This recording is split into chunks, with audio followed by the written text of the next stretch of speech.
unapologetic, unadulterated, and absolutely uncompromising. And still undefeated. Greetings, brothers and sisters from around the world. And welcome back to the home, the haven, the stronghold, and the everlasting superfortress of intelligent black thought. This is the BlackChannel.net radio program, and I am, of course, your host, your brother, your humble servant, the Black Authority. Here to discuss a whole lot of things with you here tonight, so sit down, sit back, strap in, and hang on tight. A lot of ground we got to cover here, so definitely I'm glad to have you at all with us here this evening. I might even take telephone calls. Oh, God. Then again, I may not. Depends on what mood I'm in. But definitely there's a whole lot that we want to cover here tonight. And definitely for those of you listening live or recorded, you need to have yourselves here click on the like button. That's going to be important as well. And as always in the chat room, stay on topic, stay on code, or you will stay out.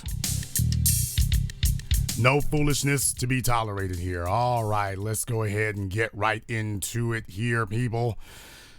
Last night, if you did not see it, if you did not witness, if you were not there, you missed everything I told you that it would be for the world premiere of our new documentary, Race War.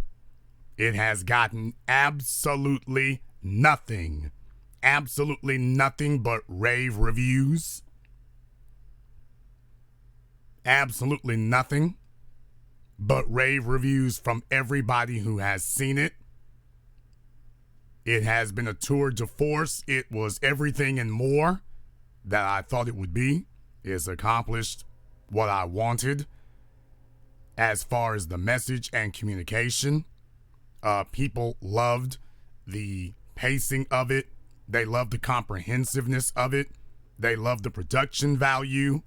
They felt it was well worth their while and their money. And if you came to New York, then you also got to enjoy the Q&A session afterward. So that's definitely a huge bonus.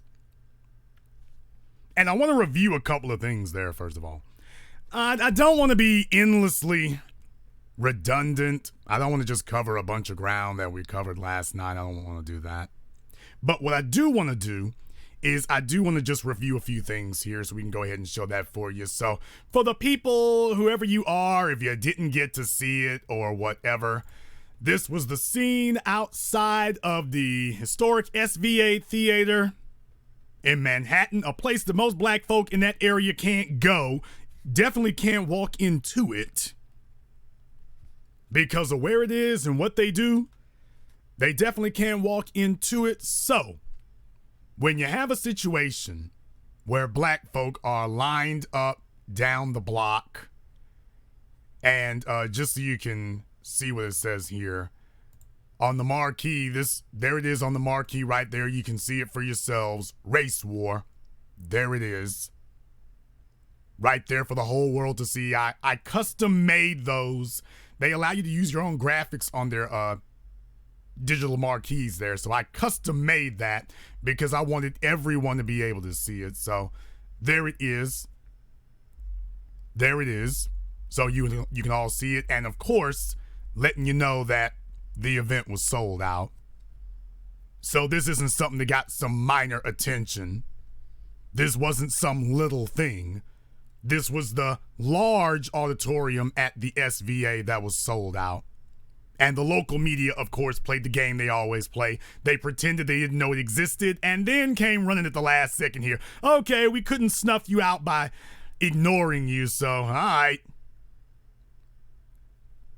But I felt we needed to go a little bit further. Now, if you all will take a look on my Facebook page, you'll notice that I said if you weren't in New York tonight, you missed a lot.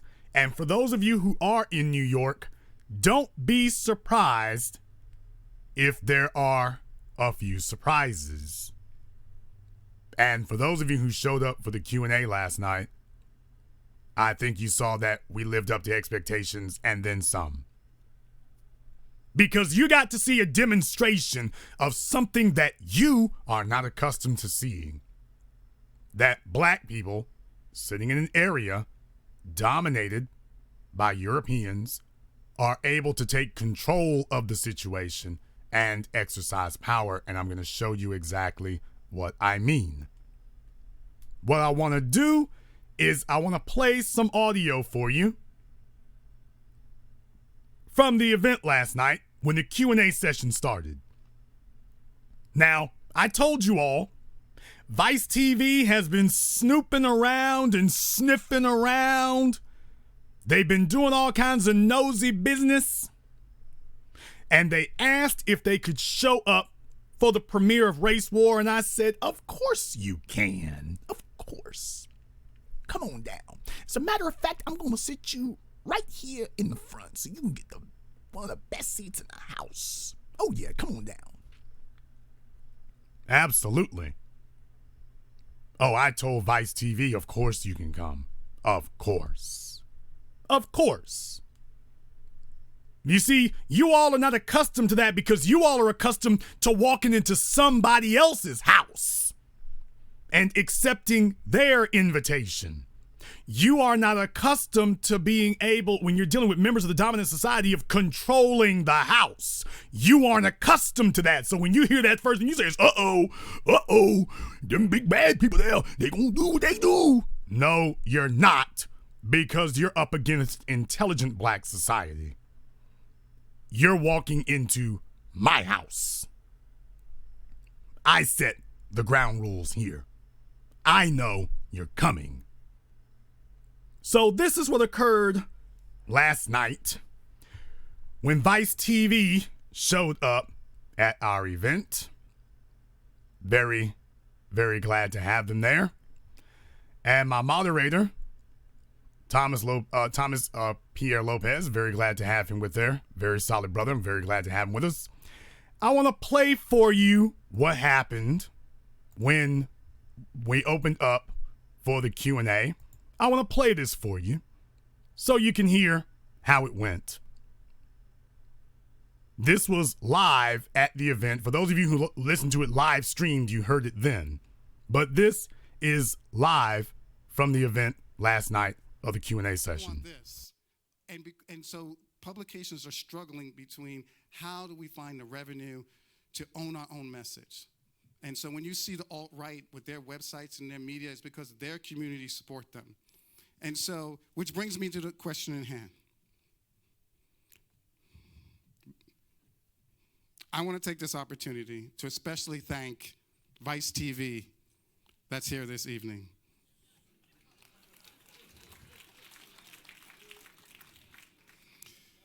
Vice TV refused to license us their footage of the Chris Contel interview. It would have been nice to have it in the film, but as you can see, we found a workaround. Also, we like to thank Vice TV for calling the SVA Theater, that's this place, several times and asking how we paid to rent the theater tonight. Well, you see all these black people buying tickets, that's how we paid for the theater.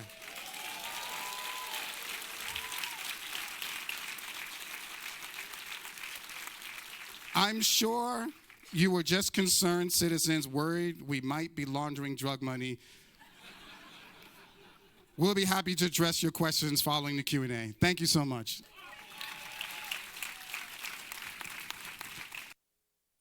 Now, that is how you welcome your enemies. That is how you welcome them. Now, I want to show you another picture. I'm going to replay this for you. I want to show you another picture here because I want you to see this lady right here is the producer, one of the producers for Vice TV who showed up at the event last night. Now I'm going to replay it. Now understand, as you can see the seat behind her, and you can see she's leaned forward and she's leaned down, and unfortunately my person who's supposed to be doing this kind of flubbed the shot here, but it's from a video, but they should have got right up on them. But in any case, I want to replay the audio for you so that it puts it in context of what you're seeing right here is what I want to be able to do for you. So in context of what you see on your screen, that's what I want you to take a look at here. I want to take this opportunity to especially thank Vice TV that's here this evening.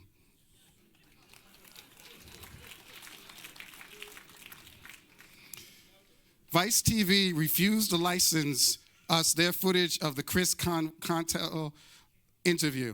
It would have been nice to have it in the film, but as you can see, we found a workaround.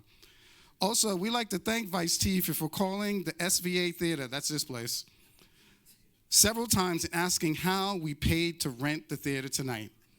Well, you see all these black people buying tickets, that's how we paid for the theater.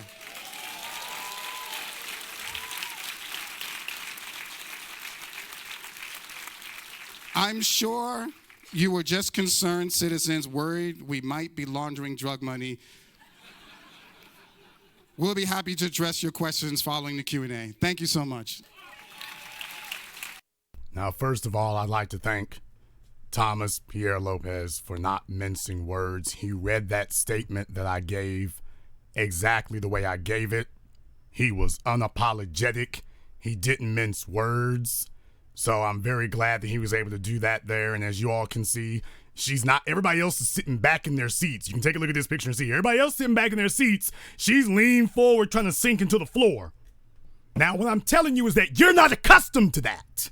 You're not accustomed to the idea of being able to exercise power. You're not accustomed to this. You're accustomed to people taking shots at you and you have to just sit there for it. You're not accustomed to this. You're not accustomed to the idea if they say something you don't like, that you actually can respond. If they do something you don't like, you can actually respond. I don't talk about Vice TV. I talk to Vice TV.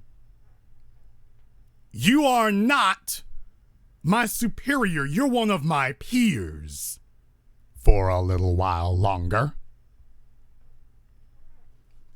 And I'm just letting you know I'm not here to kiss your ass, and I'm not gonna, quote, play the game in the hopes that I can get an interview from you and show up on HBO at some point. That's not what I'm doing. I brought you here very courteously. They were treated very nicely. We brought them down front. Is there anything else we can help you with? Now sit still for this Q&A because we about to give you the business. Unapologetically. So the statement you heard him read was the one I gave him. And no, we're not backing down. Well, my person taking pictures kind of did. But for the most part, we weren't backing down from anything. We are right there, and we are saying it unapologetically. In the middle of Chelsea, New York, at a theater that you were so upset that we were able to get it, that you were sitting here asking the theater, how in the hell did they afford this? How did they get this theater? We got the theater the same damn way everybody else does. We paid for it. So yes, you can take notice of that. You all are used to black folk who curb their words around these big media outlets in the hopes that they can get an interview. And let me tell you something else that you don't understand. I taught you all this years ago, and I see I have to give you a refresher. Power does not respect weakness. Power only respects power. I didn't burn no damn bridges last night. Vice TV's got my email address and my phone number, and I told you all after the last broadcast that I did, I told you what I said to them in the email, and they still asked to show up for the movie. So what does that show you? That shows you I don't have to mince no words. I don't have to water it down. I don't have to dilute it. I can say it straight like it is, and if Vice News wants to talk to me again in the future, they will. I didn't burn any bridges. I said everything I wanted to say a few days ago. I said in the email, I said it tonight. And if they still want to have an interview with me, they'll still call me. If they still want to interview, Vice is still going to call me if they want one. You all are not used to somebody coming out. If they want to interview me in the future, Vice will call me. Vice will call me. Power does not respect weakness.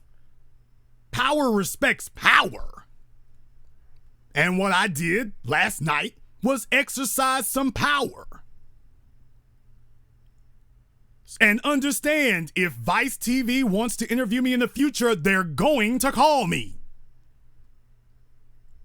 That's just the bottom line. And you all will see the interview or whatever and be like, well, damn, Jace, all these other folk kissed their asses and sold themselves out, and Jason was able to keep it straight and got the same thing. You don't sell your soul unless you want to do it. Don't let anybody tell you that they were playing the game. No, you were playing yourself. You don't do this unless you want to do it. You don't sell out or water it down unless you choose to do so. But yes, indeed, come on down. Come on to the front row here so we can see you. We'd like to give you some of our Southern inhospitality. And we're not going to have to mince any words. You all are not accustomed to seeing Black empowerment on display. Didn't have to be profane. Didn't have to call anybody racial slurs. Didn't have to do any of that. Didn't have to do any of it. Some of you talking about don't let Vice in. You're a Negro who don't know how to run nothing. You don't know how to communicate. I brought them in here because they're coming into my house. Because you would have brought them in and you would have had no agenda. That's why you would be scared to talk to Vice, because you know Vice has an agenda, but in reality, you don't have one, so you're completely unprepared. I had an agenda for bringing Vice in.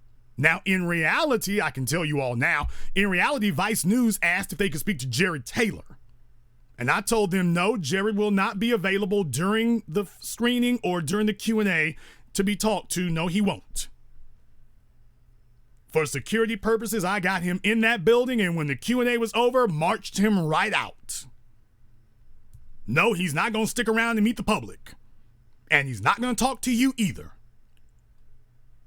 That's an agenda, people. You're scared to talk to him because you don't actually have an agenda. Anybody who was worried about us letting Vice in, yeah, that's just fear talking because you don't actually have an agenda. Yes, they wanted to talk to Vice on my dime and on my time because Vice didn't pay for a ticket. Vice wanted to be let in for free and then go talk to Jared Taylor. No, you can be let in for free and talk to us, but I'm not going to let you in for free and talk to him. If you want to talk to Jared Taylor, you can call him up and set up your own damn interview. But you're not going to ride me. I set up an interview with him. Vice TV is completely and totally capable of setting up one. They just wanted to be there on the site in case something went down. Well, congratulations, Vice. Something did go down. It just wasn't what you thought it was gonna be. But yeah, something did go down. Went down quite well. As a matter of fact, it went down quite well, if I do say so myself.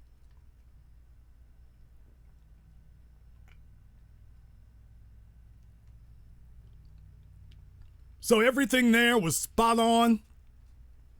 Everything went well. I had a good evening. Vice News might not have, but I had a good evening.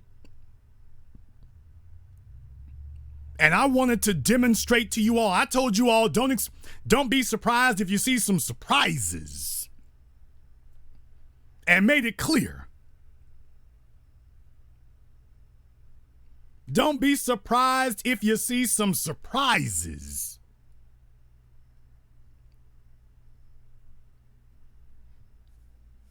This is the way things are supposed to be. This is what happens when you handle your business properly. And as Black folk, we're not accustomed to seeing that. You're accustomed to the idea that the only way you can get anything done, the only way you can make anything happen is if you kiss somebody's ass to do it. You walk in the door with your lips puckered up, ready to perform whatever sex act you think or assume they want. And that's not power.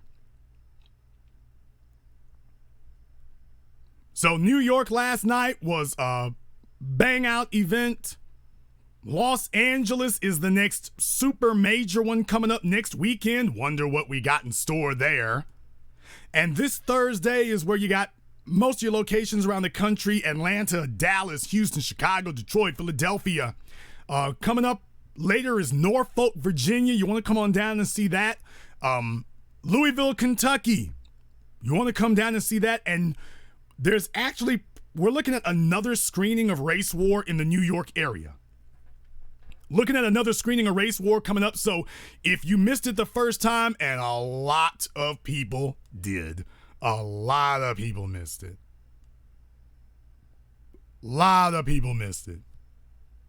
If you missed it the first time, we're looking at having another screening. I'm going to get the details of that to you here soon. But definitely, you want to definitely see that as well. Definitely. This is important. Now, there were a lot of lessons to learn from last night's screening. Lot of lessons to learn. And one of the lessons that we learned is that competence matters. You cannot, there's a reason why they call us the black media. They call us the black media because you cannot be the black media unless you are a competent media. You have to be a competent media in order to be a real black media. This idea that you're going to grab your cell phone and your Sony Handycam with some shaky ass hypoglycemic video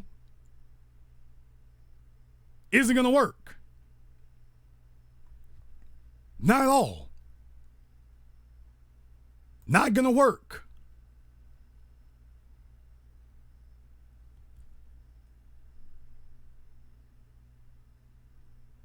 We as black people have to do better than that. There's a reason why Roland Martin is tonight. Roland Martin was trying to throw subliminal shade because he got booted off of TV One and told everybody about all of his media experience. And now that he's by himself, we can see exactly how much media expertise he has. None.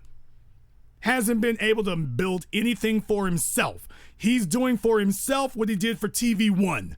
Nothing. Jamila Lemieux, same thing. Goldie Taylor, same thing. Mark Lamont Hill, same thing.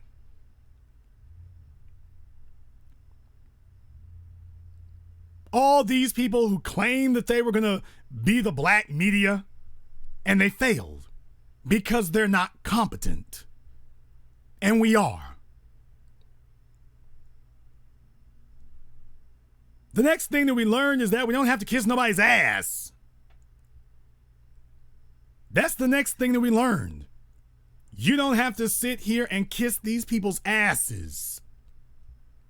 You can put on a competent event that is done well, that is produced well. You can bring the white media and you control the event. What usually happens is that black people, if they do put on an event, if the white media shows up, black folk turn over the control to them. You gotta have it set up. You have to have an agenda. You have to be prepared for when they show up. And last night, you saw what happens when you're prepared. Everybody said the event went well. The event went great. They loved how we handled everybody. They loved how we manhandled Vice TV. We were prepared. We weren't winging it. We weren't flying by the seat of our pants. I invited them there because I knew exactly what I was going to do. They asked if they could do ABC, and I said, no, you can sit in the seat. You can talk to us, but that's all you can do. And they still showed up. They showed up and we showed out. Black folk are not used to that. Black people aren't used to the idea that we can show out in a sensible way and have everybody wishing and envying us, wishing they could be us and envying us. We're not used to that. Not at all. We're not used to it.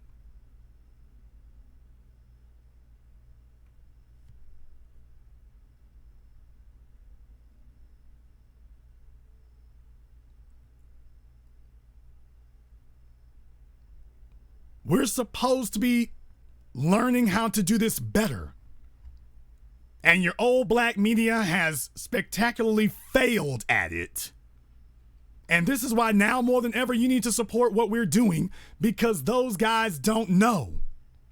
They have no clue. They don't know.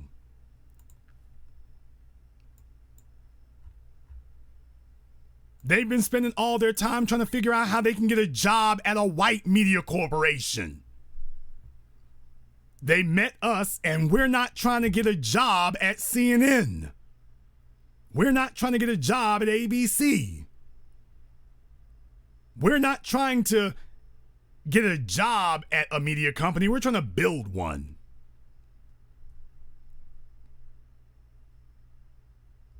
So that's why it sounded so different last night. This was all new. Everybody's used to going in some basement somewhere or some way out auditorium you never heard of. We're in the middle of Manhattan. Take a look at those police cars. They're letting you know that they got issues. We don't know what's going on here. We're watching it. That happens when you're relevant. That happens when people understand there's a threat. There's a threat.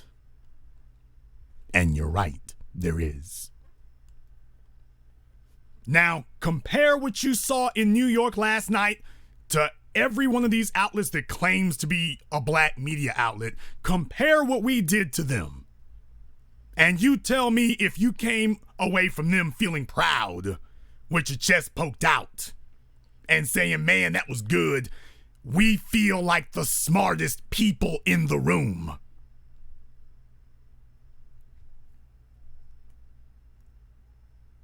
We feel like the smartest people in the room. That's what it's supposed to be.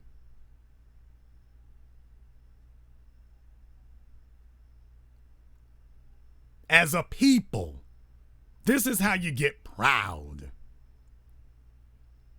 You get proud of these things as a people. You get proud of these things when you are able to show you the smartest people in the room.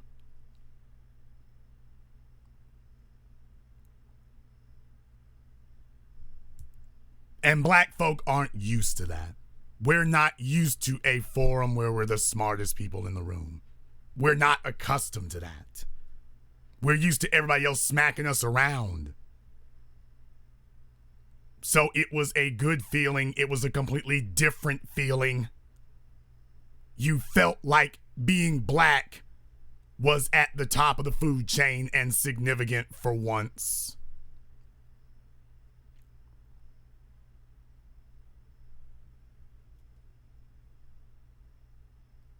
Now pick it up and run with it.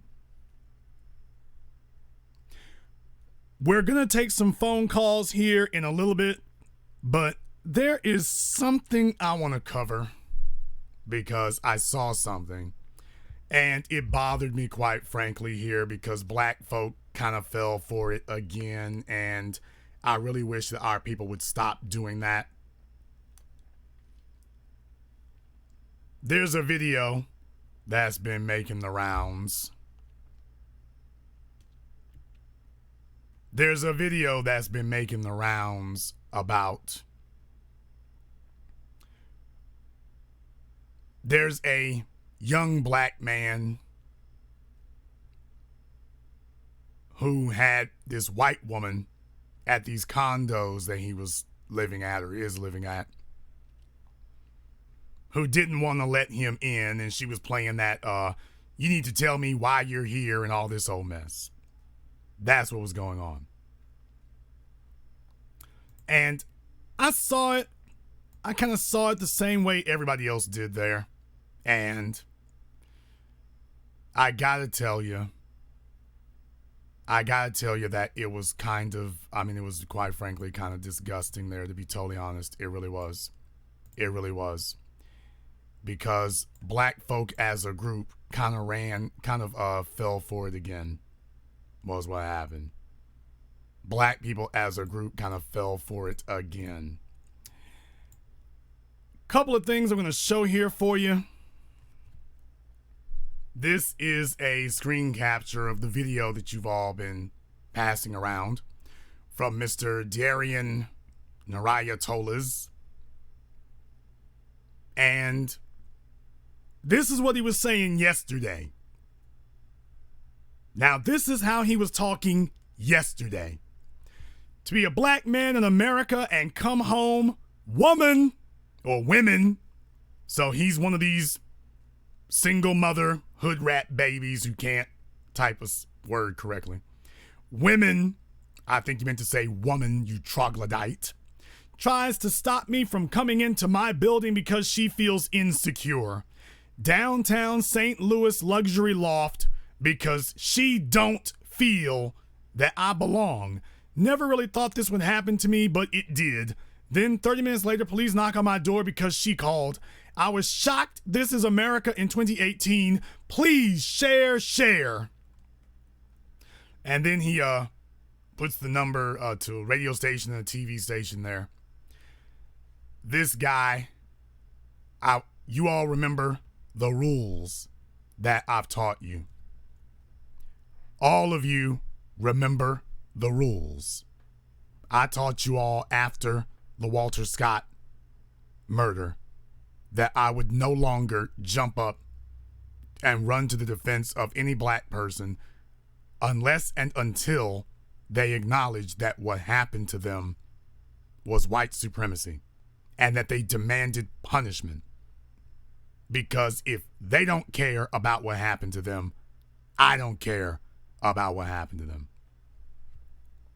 Well, the video was seen millions of times, and a bunch of other people were outraged, but this is what happened here a few hours ago. Now, on his page, he has been attention whoring. He's been tagging himself. He's been talking about, I'm going live. He has been milking this for every bit of attention he can possibly get. It has been downright embarrassing, to be totally honest with you. It's been downright embarrassing what we've been sitting here watching. It's been downright embarrassing to see it. But that's what this guy has been doing. This is the fella right here. This rather odd individual. This is the guy here who's been doing that. This is the guy who made the video and everything, and you can see him here. All I can say is, can we just be honest? He's wearing the Carlton Banks uniform. Take a look at him. I'm not making fun of him. Is this not the Carlton Banks uniform? Is this not it? Does this guy look like he's standing up for black folk? I want to play for you an interview with KMOV that he did, and I want you to see what they said during the interview so you can hear for yourselves. All the folk who are passing this around and defending him, I want you to see for yourselves what it is and what it was that you've actually been defending and championing. And you tell me if this is what you thought it was. Thank you for joining us. I'm Emily Pritchard. A confrontation between two tenants. A woman stops a man from entering his own loft and demands he show proof he lives there. The incident happened at the Elder Shirt Lofts in downtown St. Louis. News 4's Venton Blandon talked with the man for this story, new at 10. Please move, ma'am. I can. Do you live here? I already answered that question, excuse me. De'Arion Tolles was returning home from a late night at the office. But you're blocking me. Into my building. Okay, and Okay. it's my building as well, so I need you to get out my way. Okay, what unit? I don't need to say that information. So excuse me, ma'am. I'm uncomfortable. Excuse me. Okay, you can be uncomfortable. That's your discretion. You're uncomfortable because you're you. A tenant who lives on the third floor of the Elder Shirt Lofts created a roadblock. I don't like the fact you have your phone in my face. Okay, I don't like the fact that you're blocking me for where I pay. All I'm live at. asking is what unit? But you're not. I don't need to tell you that information, ma'am. If you want to come into my building. It's not your building. You're not the owner. You pay rent. Sir, you walked up on a street. Yes, and I've already buzzed in. Tolles shows a fob, moves past the woman who News 4 will not name, takes an elevator to the fourth floor. The woman follows. Did this really just happen to me? And it did happen to me, so I was really taken away at the moment. His cell phone video shows the woman staying on him after he uses his key to enter his downtown loft. No, have a good night, ma'am. Don't ever do that again. You look pretty stupid on video. Have a nice night. And my name's Mr. Tolles. That's where News 4 met the St. Louis business owner. I was kind of blown away, like shocked, wow. I'm just glad I had my camera out, because if I didn't have my camera out, I feel that it could have went a totally different way. Millions have watched the video online. I appreciate all the love and support, and like I said,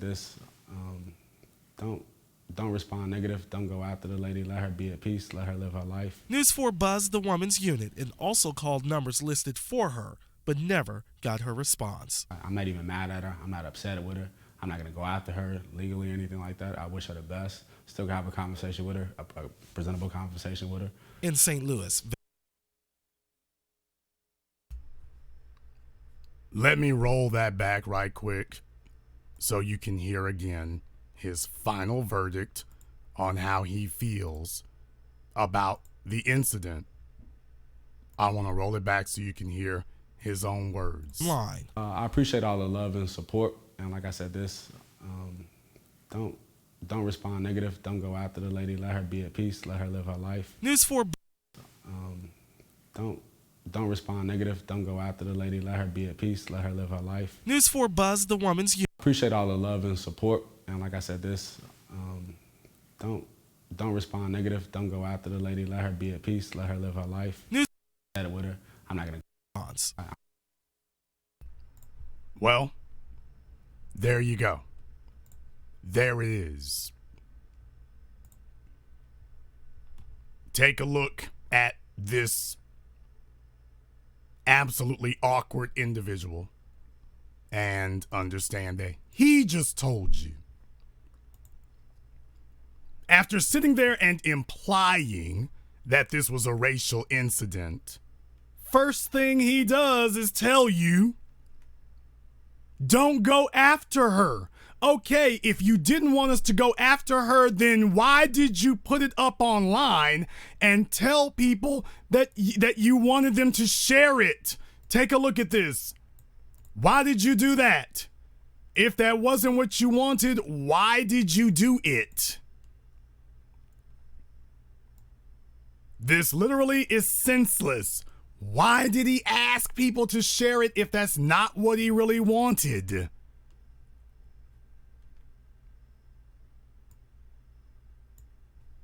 You can see it right there. Please share, share. What did you want people to do with share, share? And I'll tell you what it is, because this is the black media.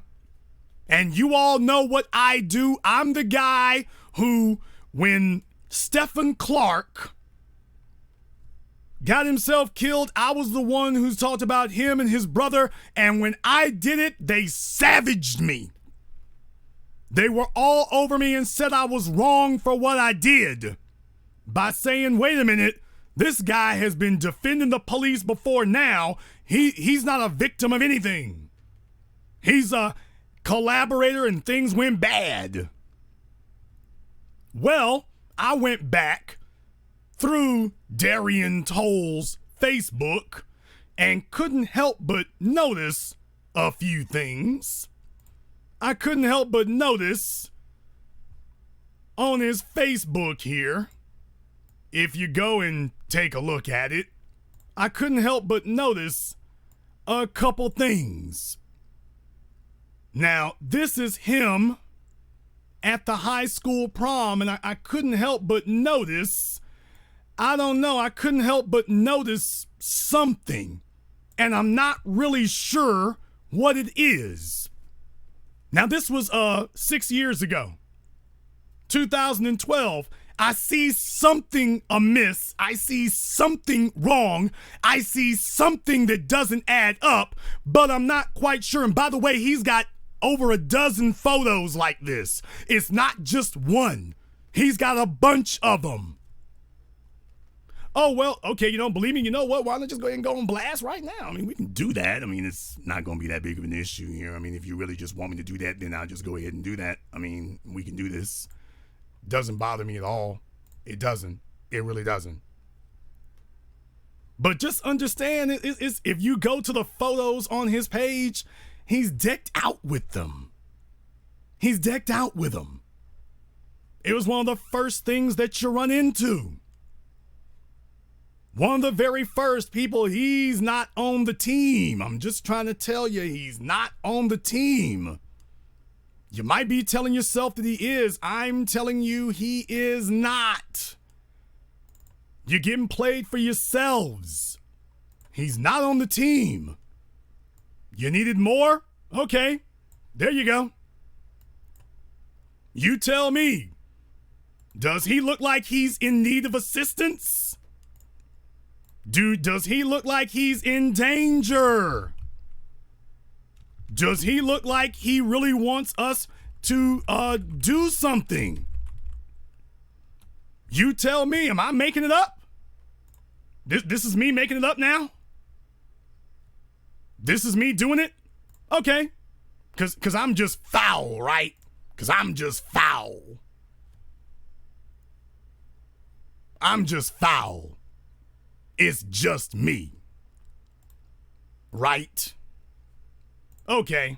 So Jason Black is just evil and it's just me. So we need to find some way to shut Jason down because he's not gonna do right. He doesn't understand that everything is just fine out here. Now this guy got on the internet talking about he's a black man. All of a sudden, when things weren't going the way he wanted it to, all of a sudden he can figure out what his color is. Take a look at his face with this big Kanye grin. But that's just me, right? Take a look at him. He's sitting in the middle. By the way, let me show you the whole photo so you can see everybody in it. You can see everybody in the photo. Now, he's got a video where he was talking to KMOV before they started rolling cameras to record for their interview subject, where he was talking about he doesn't see any other black people in the building that he lives in. Only he didn't say black people. He said, I don't see any other people who look like me. I don't see any other people who look like me. This is his prom photo. There it is.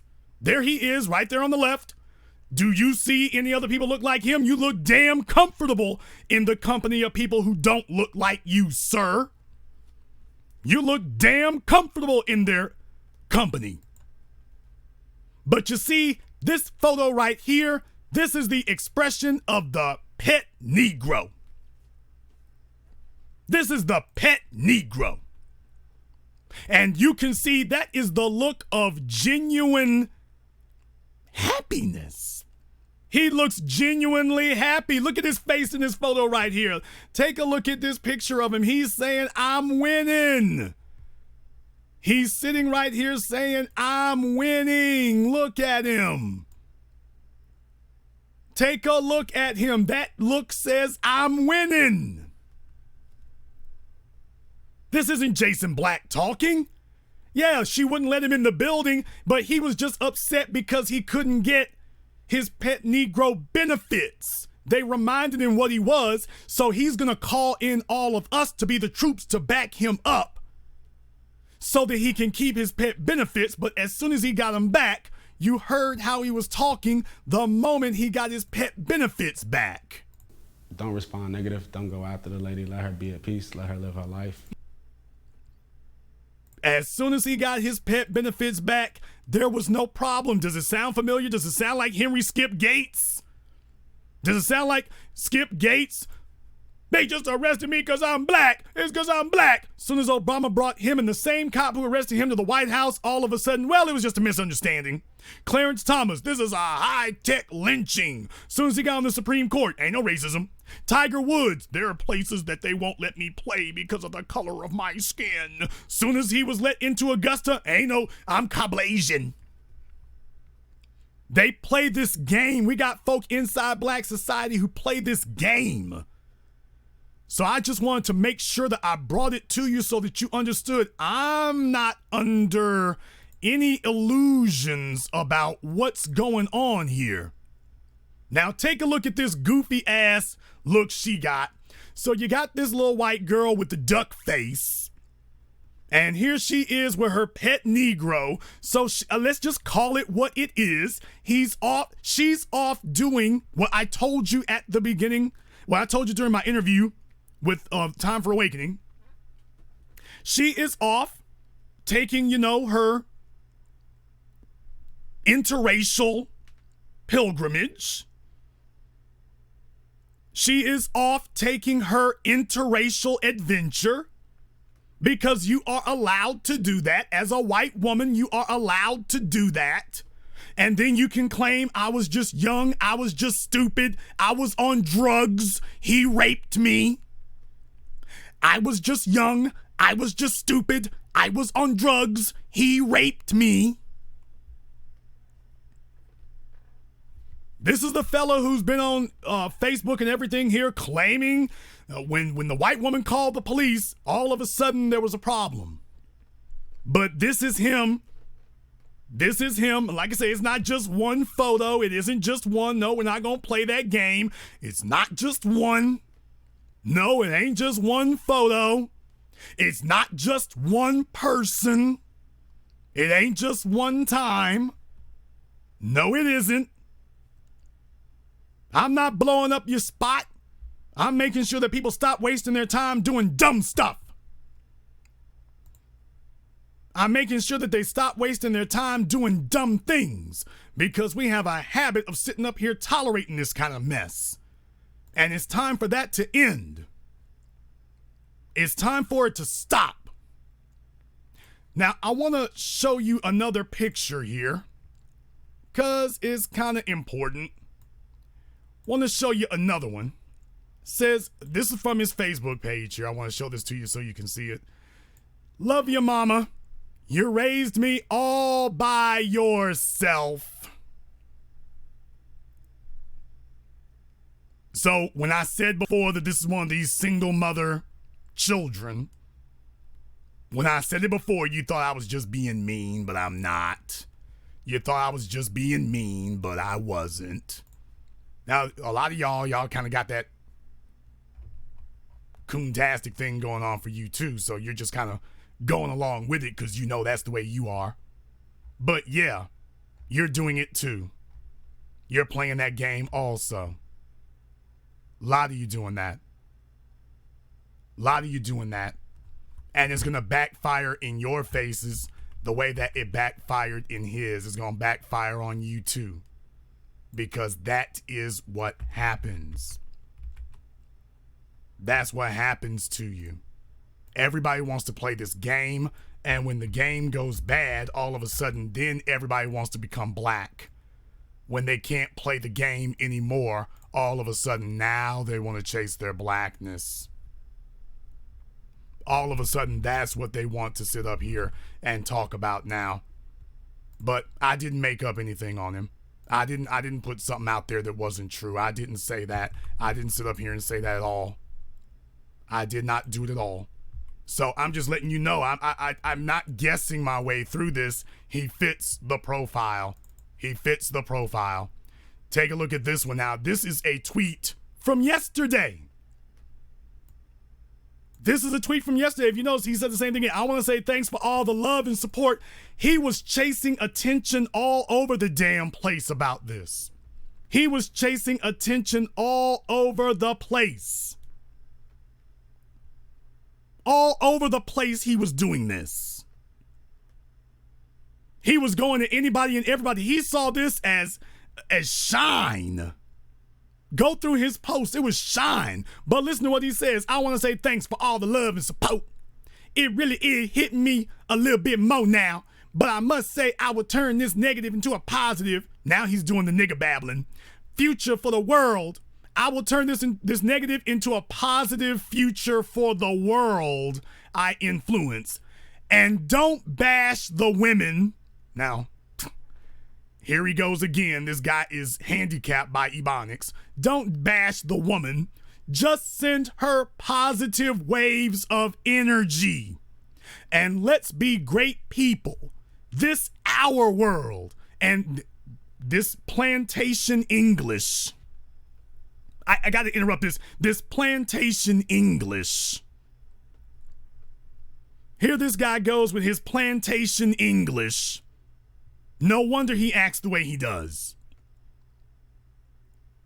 Don't bash the woman, just send her positive waves of energy, and let's be great people. This our world, and this message is to everyone of all ages, races, colors. We only get one life, so let's make the most of it and be great. Let's make the most of it and be great. Last time I heard a Negro say be great was Kanye West. Let me be great. No time for negativity. Video tomorrow and YouTube channel coming soon. Now, those are his words, not mine. He ended it by saying video tomorrow and YouTube channel coming soon. He saw this whole incident as a come up. He saw this, he used this whole incident. You all are talking about white supremacy, and he's talking about, hey, eyes on me, eyes on me, all eyes on me. You didn't hear this anywhere else. No one talked about this anywhere else. The Black Channel is the only place that is showing this to you. This is the only place that is being done. This is the only place that's going in depth about it and saying there's a story behind the story. There's a story behind the story. Now, there was one other thing that caught my attention in what he said. And that's this last part that I heard him say. And I want you to listen to this very closely. But never got her response. I'm not even mad at her. I'm not upset with her. I'm not going to go after her legally or anything like that. I wish her the best. Still have a conversation with her, a presentable conversation with her. In St. Louis, Vincent Blandon. I'm not going to go after her legally or anything like that. I wish her the best. Still have a conversation with her, a presentable conversation with her. Still have a conversation with her, a presentable conversation with her. Still have a conversation with her, a presentable conversation with her. Still have a conversation with her, a presentable conversation with her. So what I'm saying is, after everything that happened, after everything that occurred, after everything that happened to him, after all of these things happened to him, after he's been humiliated in his his home, after all of that occurred, he tells you that he wants his goal to be to, quote, have a presentable conversation with her after all of that. And I wanted to ask you all a question, because there was something that got my attention when I took a look at it. There was something that got my attention when I took a look at this, because I said to myself, man, I have questions about this. I want you to take a look at this picture. I'm going to try to put these pictures, let me put them side by side so that you'll be able to see them, because that's the thing that I really want you to be able to take a look at here. See if I can get them side by side. Can I get them side by side? I might not be able to. Get that one. Okay. There it goes. Side by side there. Let me bring this up a little bit. I'm going to try to get this on top of it so that you can see what those look like. All right. Take a look at the woman who called the police on him. Take a look at the woman who called the police on him. Now, take a look at the young lady from the prom picture. Take a look at them. That's him 6 years ago with somebody in the prom picture. Take a look at the woman who didn't want to let him in the door. No, I don't think they're the same person. They're not the same. No, they're not the same person. But take a look at them. Take a look at him. He has a type. He has a type, clearly. You can take a look and see why he's responding the way he does. So when I make my next sentence, you can't accuse me of stretching or exaggerating. When he says that he wouldn't mind having a conversation with her, he's got more than conversation in the back of his mind. Plantation-minded Negroes are willing to die. They are willing to die for their interracial sexual access. This fella don't qualify for a 10, and he knows it. He knows he's an awkward, geeky, out-of-place Negro like this. He's trying to get what he can get. So are you going to accuse me of making it up? Are you going to accuse me of exaggerating now? Are you going to accuse me of that? Is that what you're going to say now? You're going to accuse me of exaggeration? Try it. Try it. Go ahead and try it and see if you can. Go ahead and see if you can. See if you're able. Because I don't have to make these things up. There's a reason for this. There's a reason for it. You can see it for yourself. So he put out that video, and yet this is what's lurking right beneath the surface. Am I making it up?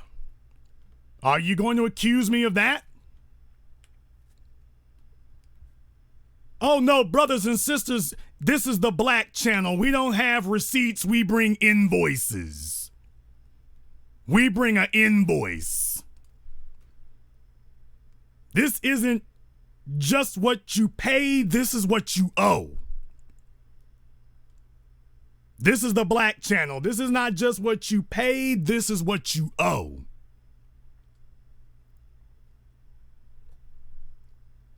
We bring invoices, time-stamped. So when I tell you don't do certain things, it's because I know what the deal is. I know what the deal is, and I know where they're coming from. Don't do this. You're being played. Don't do this. They got the game rigged. Don't do this. These fellas out here are crying wolf. This guy is crying wolf. And he knows it. He knows he's playing a game. He knows that he's not really down with the team. You go down his timeline on Facebook. This guy is not solid. He's not solid. Go down his post. He's not solid. This is one of them Clarence Thomas Negroes. He's young, and you can see what his mama taught him. You can tell a tree by the fruit it bears. This is what his mother taught him. This is how his mother taught him to be. Now, if you also go down his timeline, he's talking about nigga this, nigga that. Now, when it comes to black folk, it's nigga this, nigga that. But with this woman here, don't bother her, don't harass her. You know, I would love to just have a conversation with her. I'm sure you would. I'm sure you would. I'm certain you would love to do that. Did you all think that this was what you were signing up for? Did you all think that this was what you were signing up for when you came to his defense? Did you all, when you all send these videos to me and I don't say anything? Is it a little bit clearer to you now why I don't? You all sit up here and because you're part of the social media era, you just go along like sheep and somebody posts up a video and you just immediately share it? You don't ask any questions? Well, this is the Black Channel. We ask questions. We ask a lot of questions. The telephone number is 646-787-1933. That is 646-787-1933. Your personal access code to the blackchannel.net radio program, the only one of its kind on planet Earth. Today, we are discussing race war. We are discussing angry pet Negroes. We are discussing the story behind the story at a magnitude and a level that absolutely nobody else can, because nobody else does, because nobody else will. And as you can see, we definitely have it covered and got it covered properly. This is your opportunity. If you want to sign off about that, I'm sure there's going to be some people who want to talk about that. I saw that video and I didn't do what everybody else did and say, oh, that's messed up, more white supremacy. I said, I got some questions about this guy. Let me take a look and see what he's really about. And by the way, there's no shortage of non-black women commenting on his posts. No shortage. So I'm sure he feels like he's leveled up. I'm sure he's looking to see, well, hell, let me see if I can peel off some sympathy sex. Let me see if I can do that. Let me see if I can get some lame sympathy sex. Let me see if I can grab one of these blonde chicks and see if I can get her to try to say, you know, we're not all like her. Well, if you really wasn't like her, have you ever slept with a black man? Well, no, not really. Okay, so you kind of like her then. Why have you never slept with a black man? I wouldn't have any problem with that. Okay, would you sleep with me? Well, I mean, I wouldn't have a problem with that. Okay, then. Come on, folks. We all know how this goes. Come on now. He's going to try to see if he can hustle up on some sympathy sex. We all know how this goes. They did it back in Woodstock. They did it in the civil rights era. Some of the Black Panthers were doing it, trying to hustle up on some sympathy sex. If you ain't really a white supremacist, then you would be sleeping with a black man. That's what you'd be doing. If you wasn't really a white supremacist, you'd be doing that.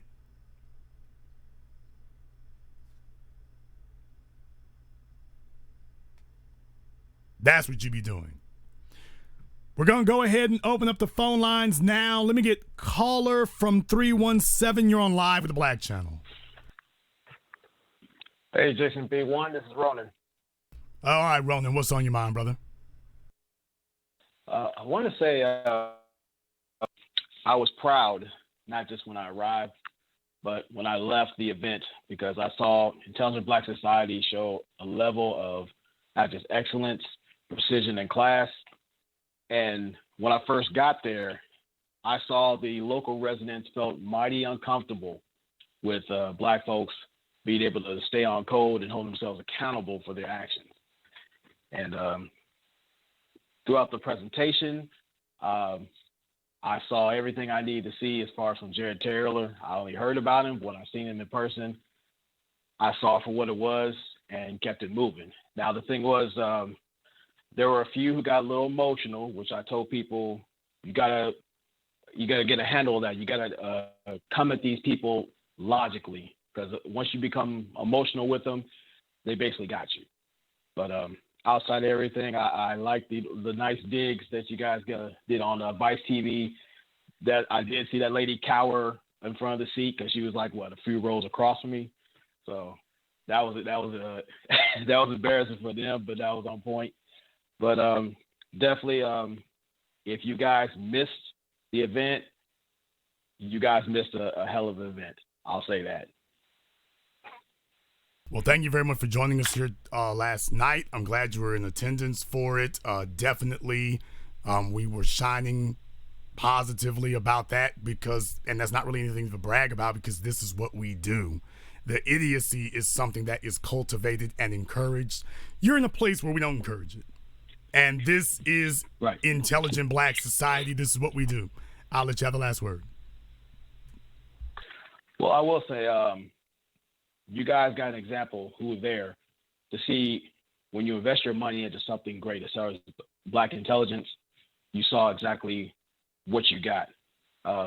Any other project following this one, anything, I'm going to be there and definitely support it. But the thing is, like, watching the film, again, that was another call to arms for all of us to not just get involved, but to keep ourselves in check, keep each other in check, and do better than the last time. So with that, I'll just say be one, and everybody take care. Thanks, Jason. Thank you very much for joining us tonight, Ronan, and we look forward to seeing you here in the future. Let me get caller from 916. You're on live with the Black Channel. How you doing, brother? What's your name? Where you calling from? Hello. I'm calling out of California, Oakland, California. Okay, and what's your name? Red. Brother Red. Red out of California. What's on your mind? What's going on, man?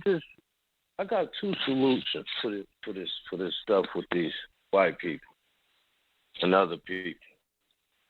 Ain't no more old school ass whoopings going on. All that's going on is filming. Film. They not scared. Ain't no repercussions. I can't wait till I get my day. I'm gonna wear one of their asses out. And they go, no, don't be messing with them people. You see what happened to Ted yesterday? He got the shit whooped out of him fucking with him. Quit messing with him. And another thing, reparations for African Americans. Reparations put us where we can buy our own building. We can buy our own stuff. We ain't gotta be around them. Well, that sounds, the first thing you said about if they run up on you and whatnot, put something on them, that's perfectly fine. If they run up on you and that happens enough times, you teach people to stop doing that kind of thing. But you're right, there's no penalty. If they knew that there was going to be an immediate penalty for doing it, they'd be far less likely to try it. That's absolutely on point. As far as reparations, in theory, yes, we deserve it, but are we ever going to get the people who benefit from it to give us reparations that while we deserve it, we're never going to get that, so we're going to have to find a different way. As far as getting away from them, that's not going to happen either because they own everything everywhere. They conquered the world, not California. There's no continent you can go to where they are not already there and already calling shots. So in theory, that one sounds good too, but we don't really have that as an option up front. You're going to have to remove them, but we're never going to have a situation where we can get away from them.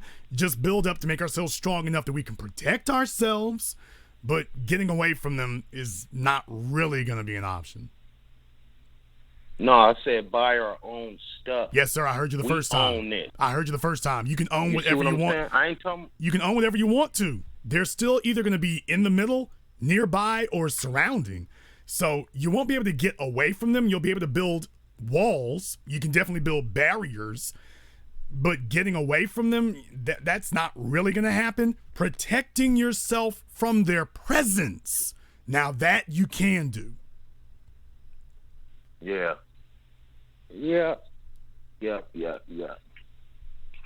But yeah, I think if we talk more about reparations, man, we'll get it, man. I see black people like to talk about everything else but that. They talk about Kanye West, this, that, reparations for African Americans. That's the only topic we should be on. We can discuss it, but I'm not optimistic at all. They've had over a century to give it to us. If they gave us reparations, reparations, because we ain't went to that White House a million deep. White House a million deep. We're not leaving. We did that. We're not leaving. We did that in 1995. What y'all do? Well, they didn't talk about reparations. They was up there selling newspapers. But brother, they wasn't up there. What I'm saying is that I'm talking about reparations. Yeah, well, in theory, that works. But protests and marches are the resort of the weak.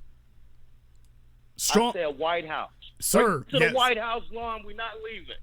Okay, protests and marches. What I'm talking about. In theory, that sounds good. Protests and marches are the resort of the weak. We don't have that. That's not going to work. You're just going to be a bunch of people sitting on the White House lawn. You know what? Do you We have ain't got no hope, huh? No, what We I'm just saying, ain't got no no, hope. what What's I'm wrong? saying is that What's wrong with black there people? is Y'all, you rich? sir, there is a way to do it, but that's not the way to do it. That doesn't work. Why it's not? Because So what they go do if we don't leave? What they go do? They go kill everybody? no, They they're go just they go listen to it. no, they're just gonna They ignore. go listen, brother. They're just gonna ignore you. No, you gonna get off this White House lawn. That's what they gonna tell us. You're They're- going to get off this lawn, and we're not getting off the lawn. They're That's what's going on. You got to be willing to die for it. Period. well. Here's what I want you to That's do. what we ain't been ready Okay. to. We go up there talking about police and all this. Okay, all that. can Reparations. show me, give me an example, something I can see. Show me an example where that tactic has worked somewhere else. What do you mean work somewhere else? Show me another group of people who brought 1 million people to the front lawn of their government and were able to pull off what you're talking about doing. Give me an example I can analyze. We ain't never did it. Okay. It ain't never happened. All right. So We too scared. okay, I'm talking about in history. Show me another group of people, not black folk, anybody. I'm talking about reparations. Okay, for African okay, Americans. I'm saying show me where that tactic has worked. I don't worry about nobody else. Okay, I don't I'm not talking I about worry anybody about else. us and what we need to. Yes, what but we need to be doing. But you're talking about a tactic. Show me where that tactic has worked somewhere else. In prison, it works in prison, brother. It works in prison, bruh. Period. They come talk to the rep. You shut the prison down and come in to talk to somebody about it. What's going on? Have you been to That's prison? where I work at, in prison. Have you been to prison? Yeah, I've been to prison several. Yes, 2 times. Okay. San Quentin, Susanville, Jamestown. I got a new number. I got a lifetime number now. They doing lifetime prison numbers. You go to prison right now in the 2000s, you get a lifetime number.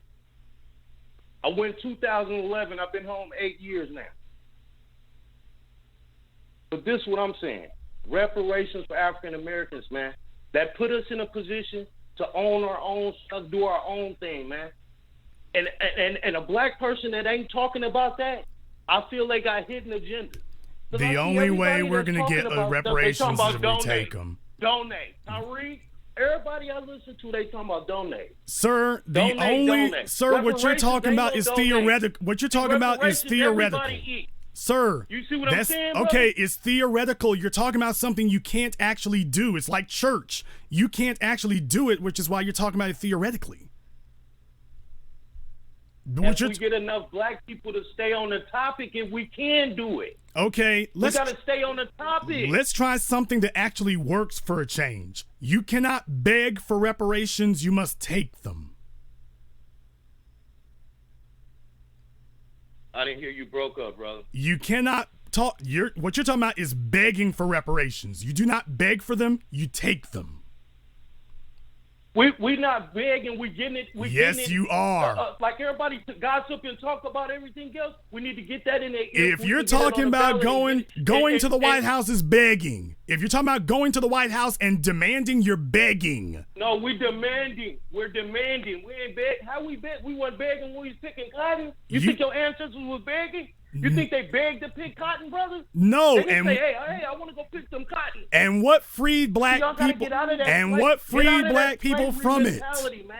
Get out of that slavery. You got to get out of that. The slavery They mentality pick that on us. is thinking that you're going to sit in front of the White House and shame them into giving you something. Listen. You're not going to shame them That's into what they giving you gotta- something. That's what they got you trained. That's what they got you trained to think. Oh, niggas lazy. All they do is beg. No, I They said ain't what good you're to talking this. about You gotta doing get is out of that. begging. We ain't begging for nothing. They owe us, brother. They owe Yes, us that. yes, they owe us, but you How you can't. think- how you- But you can't make them give it to you that way.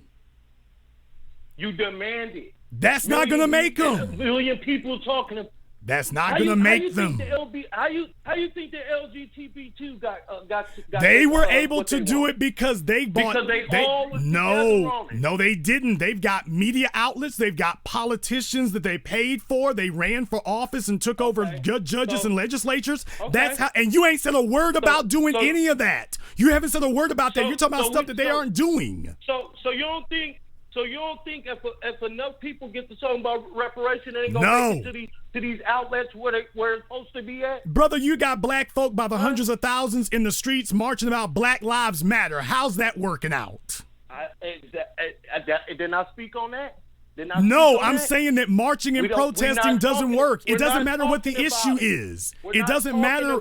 We need Sir, to make it a topic. No, it doesn't matter what the issue is. If all you're going to do is march and protest, they will ignore you. It doesn't matter what the issue is. Reparations, Black Lives Matter, police brutality, you will be ignored. If you are not bringing an economy and doing what the gays did, what you just talked about, what you ain't talking about doing, it's not going to work. You were right. Do it the way the gays did. But you're not talking about doing what the gays have done. You walked right around that. Right after saying, look how they got it. Do it the way they did it. I just told you, they all was on the same topic, right or wrong. They were all on the same topic? Yeah, the topic wasn't marching and protesting. What was the topic that got them what they got? Marching and protesting? No. Sitting on the White House lawn? No.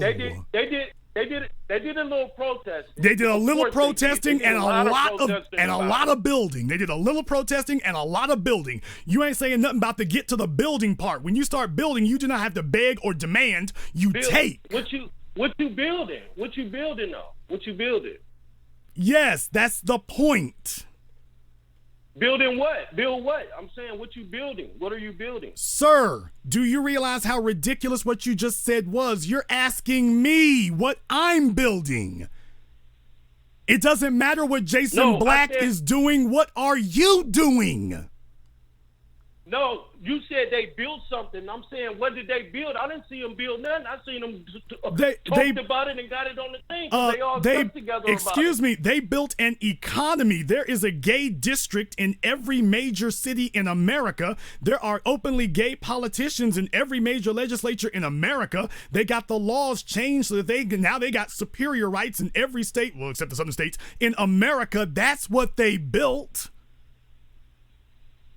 You don't have to look for the gay Black Wall Street. We got gay areas in San Francisco, Los Angeles, San Diego, San Bernardino. You got gay districts where they do business and commerce for gays in all those areas. You can't show me a black equivalent. That's the reason that the gays don't have to march, protest, sit on nobody's lawn, or beg for nothing. They built their economy first and they took what they wanted. And you're not talking about doing that. You raised a good example. Look at the gays. Yes, look at the gays. Now let's do what the gays did. No marching, no protesting. You build up and then you own it and then you take what is yours. Now when you get on that page, things will change. Until then, this is hypotheticals and science fiction that you can't show us anywhere in history where that has worked. What the gays did works. What you're talking about works in Hollywood. It doesn't work in real life, and that's why you can't show a real world example. It doesn't actually work. You're trying to shame the White House, an institution that has no shame. You're not going to shame them into giving us reparations. You're going to have to build up business districts like the gays, buy politicians like the gays, take over legislatures like the gays, and then you will take your reparations. As Dr. John Henry Clark taught us, these people never showed you what real power is, because if you understood what real power is like they did, you would understand you would not ask for power. They do not properly educate us, because properly educated people understand that you do not ask for power, you take it. And you don't take it by walking to the White House. You take it by building up your own economy and make the White House come to you. Barack Obama came to the gays. We don't got no black politicians in there? No, right now what you have... That we can No, you do not have black politicians. Right now what you have are black puppets of white politicians. What Maxine Waters doing? She is a black... What Maxine Waters doing? Maxine Waters, I will say this again. You do not have any black politicians. You have black puppets of white politicians. Oh. So if if the African Americans say we ain't messing with you no more, she ain't gonna speak on it? Aha! If black people would actually follow through and remove her, then that would get the attention of anybody else who wanted to run.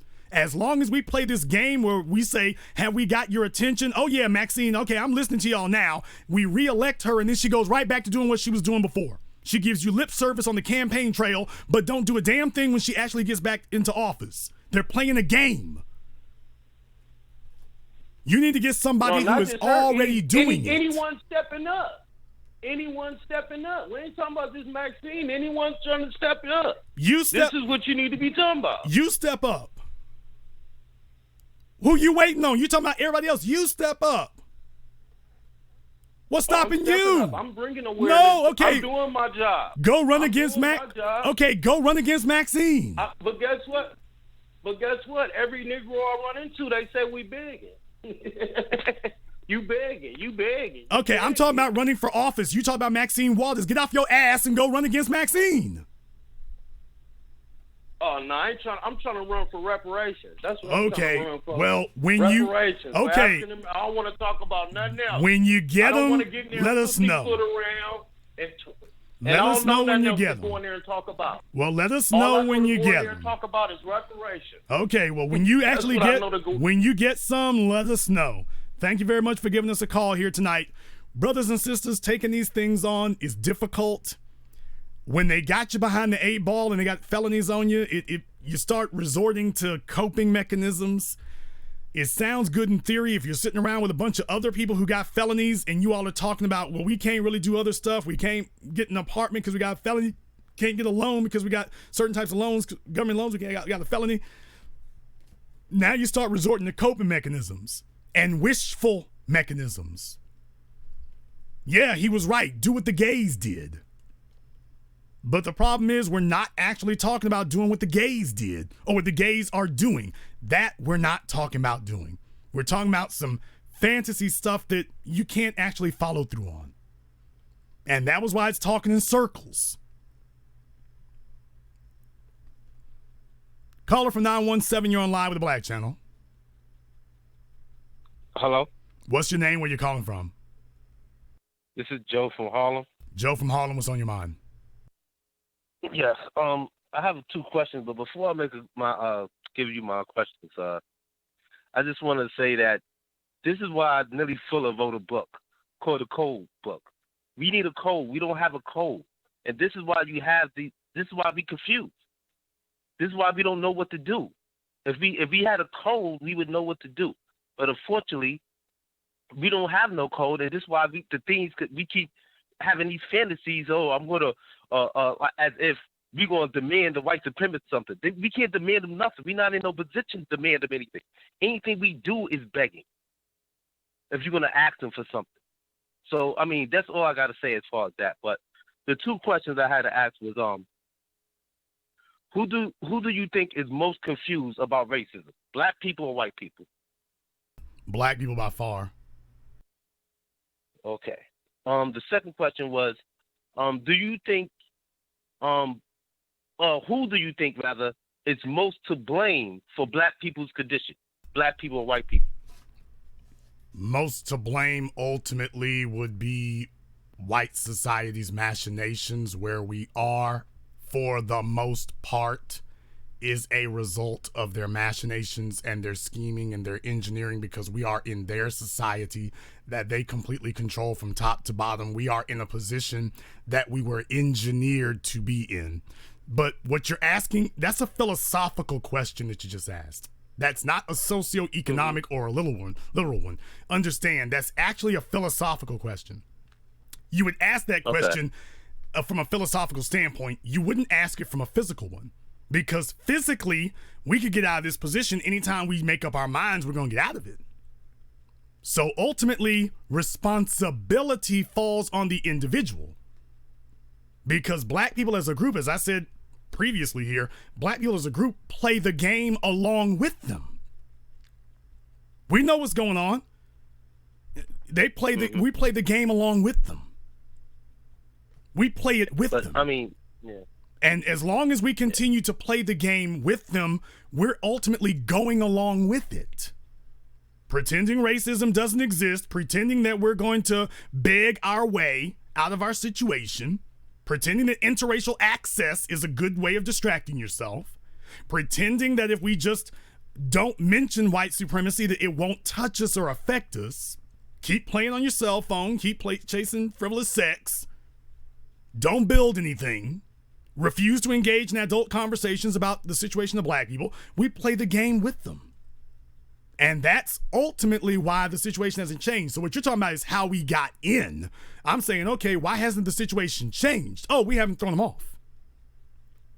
Everybody knows what the problem is. We have not decided as a group to throw them off. So ultimately, it comes down to us, because every slave at the end of the day is complicit in his own slavery if he has not risen up. When you show someone who tries to enslave you that you will die before you put those chains on, they will stop trying to put chains on you. But if he can successfully get that chain on you, he's going to try to see how many more of you he can get. And we haven't shown them that the price for trying to put chains on us is entirely too high. We haven't shown them that.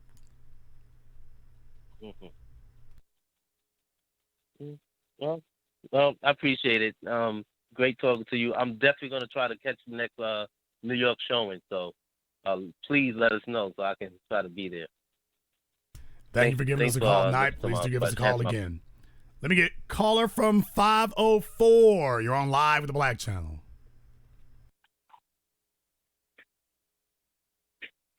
Caller from 504. Last try. You're on live with the Black Channel. How you doing? What's your name? What's your name? Where you calling from? My name is Major. I'm calling from New Orleans. Major, calling from New Orleans. What's on your mind, brother? Basically, I definitely like the fact how you talk about like the Jamel Hills and the Roland Martins and the people who are just auditioning for a job. You know, I think we need to stop that. You know, we do need to control the narrative. And one more question, since I'm a Louisiana brother, because you up there for 5 hours in Shreveport, when will we be able to get it on DVD? Because it's not showing anywhere around me. Well, I need you to go to Dallas or Houston, brother. You can hit Interstate 10 and go to Houston. It's playing this Thursday. Make the pilgrimage. Negroes will go do it for Jay-Z for the Super Bowl to follow the LSU Tigers. I don't want to hear no excuses, brother. I traveled. This is the only reason why. Here we go. Last year, here we go. Because I contributed to 1804, and it's like, you know, 1804 showed down here at the Britannia Theater. So I just thought that you might be showing it somewhere down here, you know? Brother, like I say, I mean, if we could be everywhere, if we had the kind of support, because there were places I'm in that other folks' films don't play in and stuff. Look, hey, who's in Norfolk? Who's in Louisville? Hey, brother, look, I want to see black folk come up and show out for this, because understand something. You know this being down there near Tiger Stadium. You know this as well as anybody. Them white folk drive around the country for those football games. You can't. They are formidable. They drive everywhere for it. Right. When we talk to black folk, I do appreciate everything you do, and keep up the good work, bro. Hold on a second. White folk will travel for their alt-right rallies. They will travel for Unite the Right. They'll travel for a football game. Black folk want to sit up here and throw me their excuses. We don't travel for nothing. White folks show you with their tires. They show you with rubber on the road what they believe in. Black folk don't understand. We're doing the same thing. We're showing the rest of the world what we believe in too. Birth of a Nation. Nate Parker's film did not play in Shreveport. I drove 3 hours to Dallas to go see it. I'm not saying anything to you or anyone. When I talked about my review of Birth of a Nation, I was in Dallas doing it. So I'm not saying anything to anybody that I don't do or don't live. I live this life. I was able to make it. If I could make it, hey, we grown ass people. Everybody listening to me can make it. If they don't get there, it's because they didn't really think it was that important. Let's just keep it all the way real. It wasn't really that important. But for Wakanda and Disney's Black Panther, all of a sudden nobody's got an issue with bringing the family and spending as much money as it would have cost to drive somewhere. They spent that in tickets in popcorn. But they're going to bring me what they can't do. Remember, Cain never could. So if you want to, brother, you can hit I-10. You can be there in a matter of hours. It'll be worth it to meet the family and come through. If you don't, hey, it is what it is. As for DVD, I don't know when it's coming out on DVD. It'll come out on DVD when we get done with the 3-disc edition, I suppose. And just in my defense, I contributed to 1804 and 8C5, so I don't want you to think I'm just talking. Okay, did you contribute to race war? No. No, I only had enough to put in the 8C5. I apologize for that, but I do support you. But you support me? How you support me? You just said you don't, but okay. I mean, in other words, you got a Patreon, I'll send you something. Okay, big ups to Tariq and everything. I'm just saying, hey, we're going to pay your rent by giving it to Jason. I don't think he would appreciate that either. I supported you, Tariq. Okay, I gave the race war. Oh, really? Okay, all right. We'll see. I will. I mean, look, if you got a Patreon, if you put it up, I'll send you something. Okay. I promise you that. All right. What you want to do now? I appreciate everything you do. I want to see you in Houston. You can do that one for me. Thank you for giving us a call tonight. People, no. N-O, no. That's not the business. I'm just saying. They talking in circles out here. Come on now. He's talking like I don't know that Interstate 10 runs straight from New Orleans to Houston. He's talking like I don't know that. All right. I drove all the way from Shreveport to Dallas to see Birth of a Nation.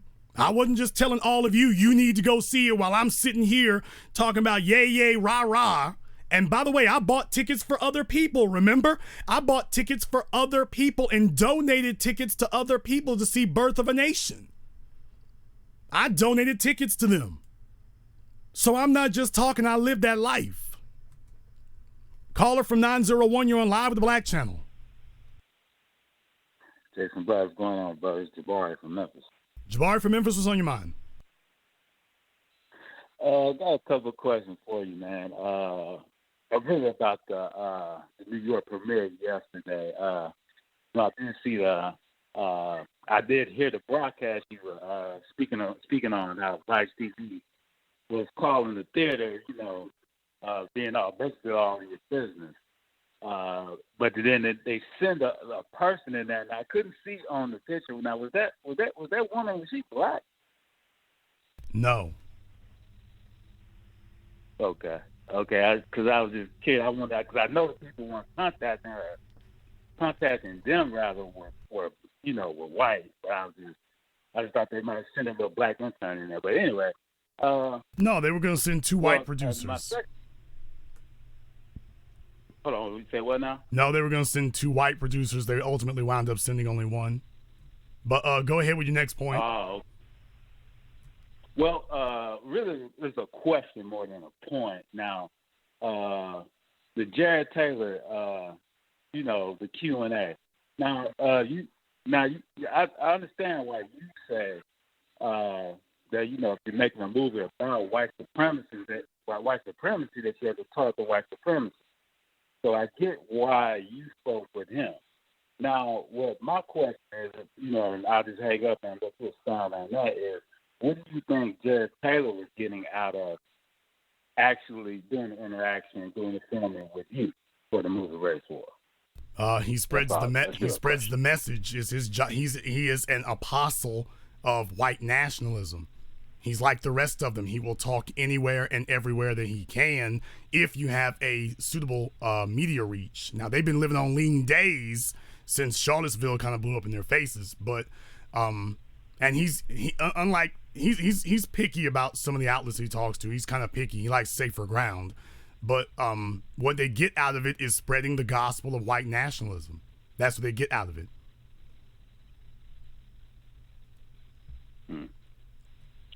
Okay, well, that's really all the questions I have, Brother Black. All right. Thank you very much for giving us a call here tonight. Let me get caller from 804. You're on Live with the Black Channel. Hey, B1 family. It's Brian calling out of Houston. Brian, hi, Houston. We're going to be opening up there Thursday. What's on your mind, brother? I already got them tickets. I'll be there. I'll see y'all there, family. I just want to let y'all know, I was one of those brothers back in the day. I was a little lost, but I Ended up finding the Black channel in 2016.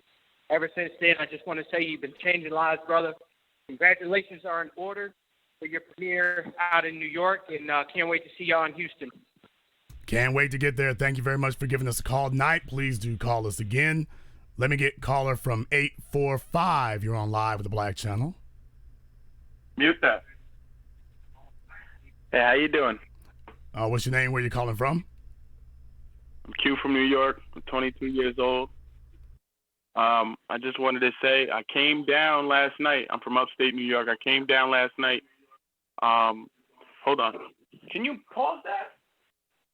He's having to check. I came down last night. He's checking folk for the background noise. They staying on code over there.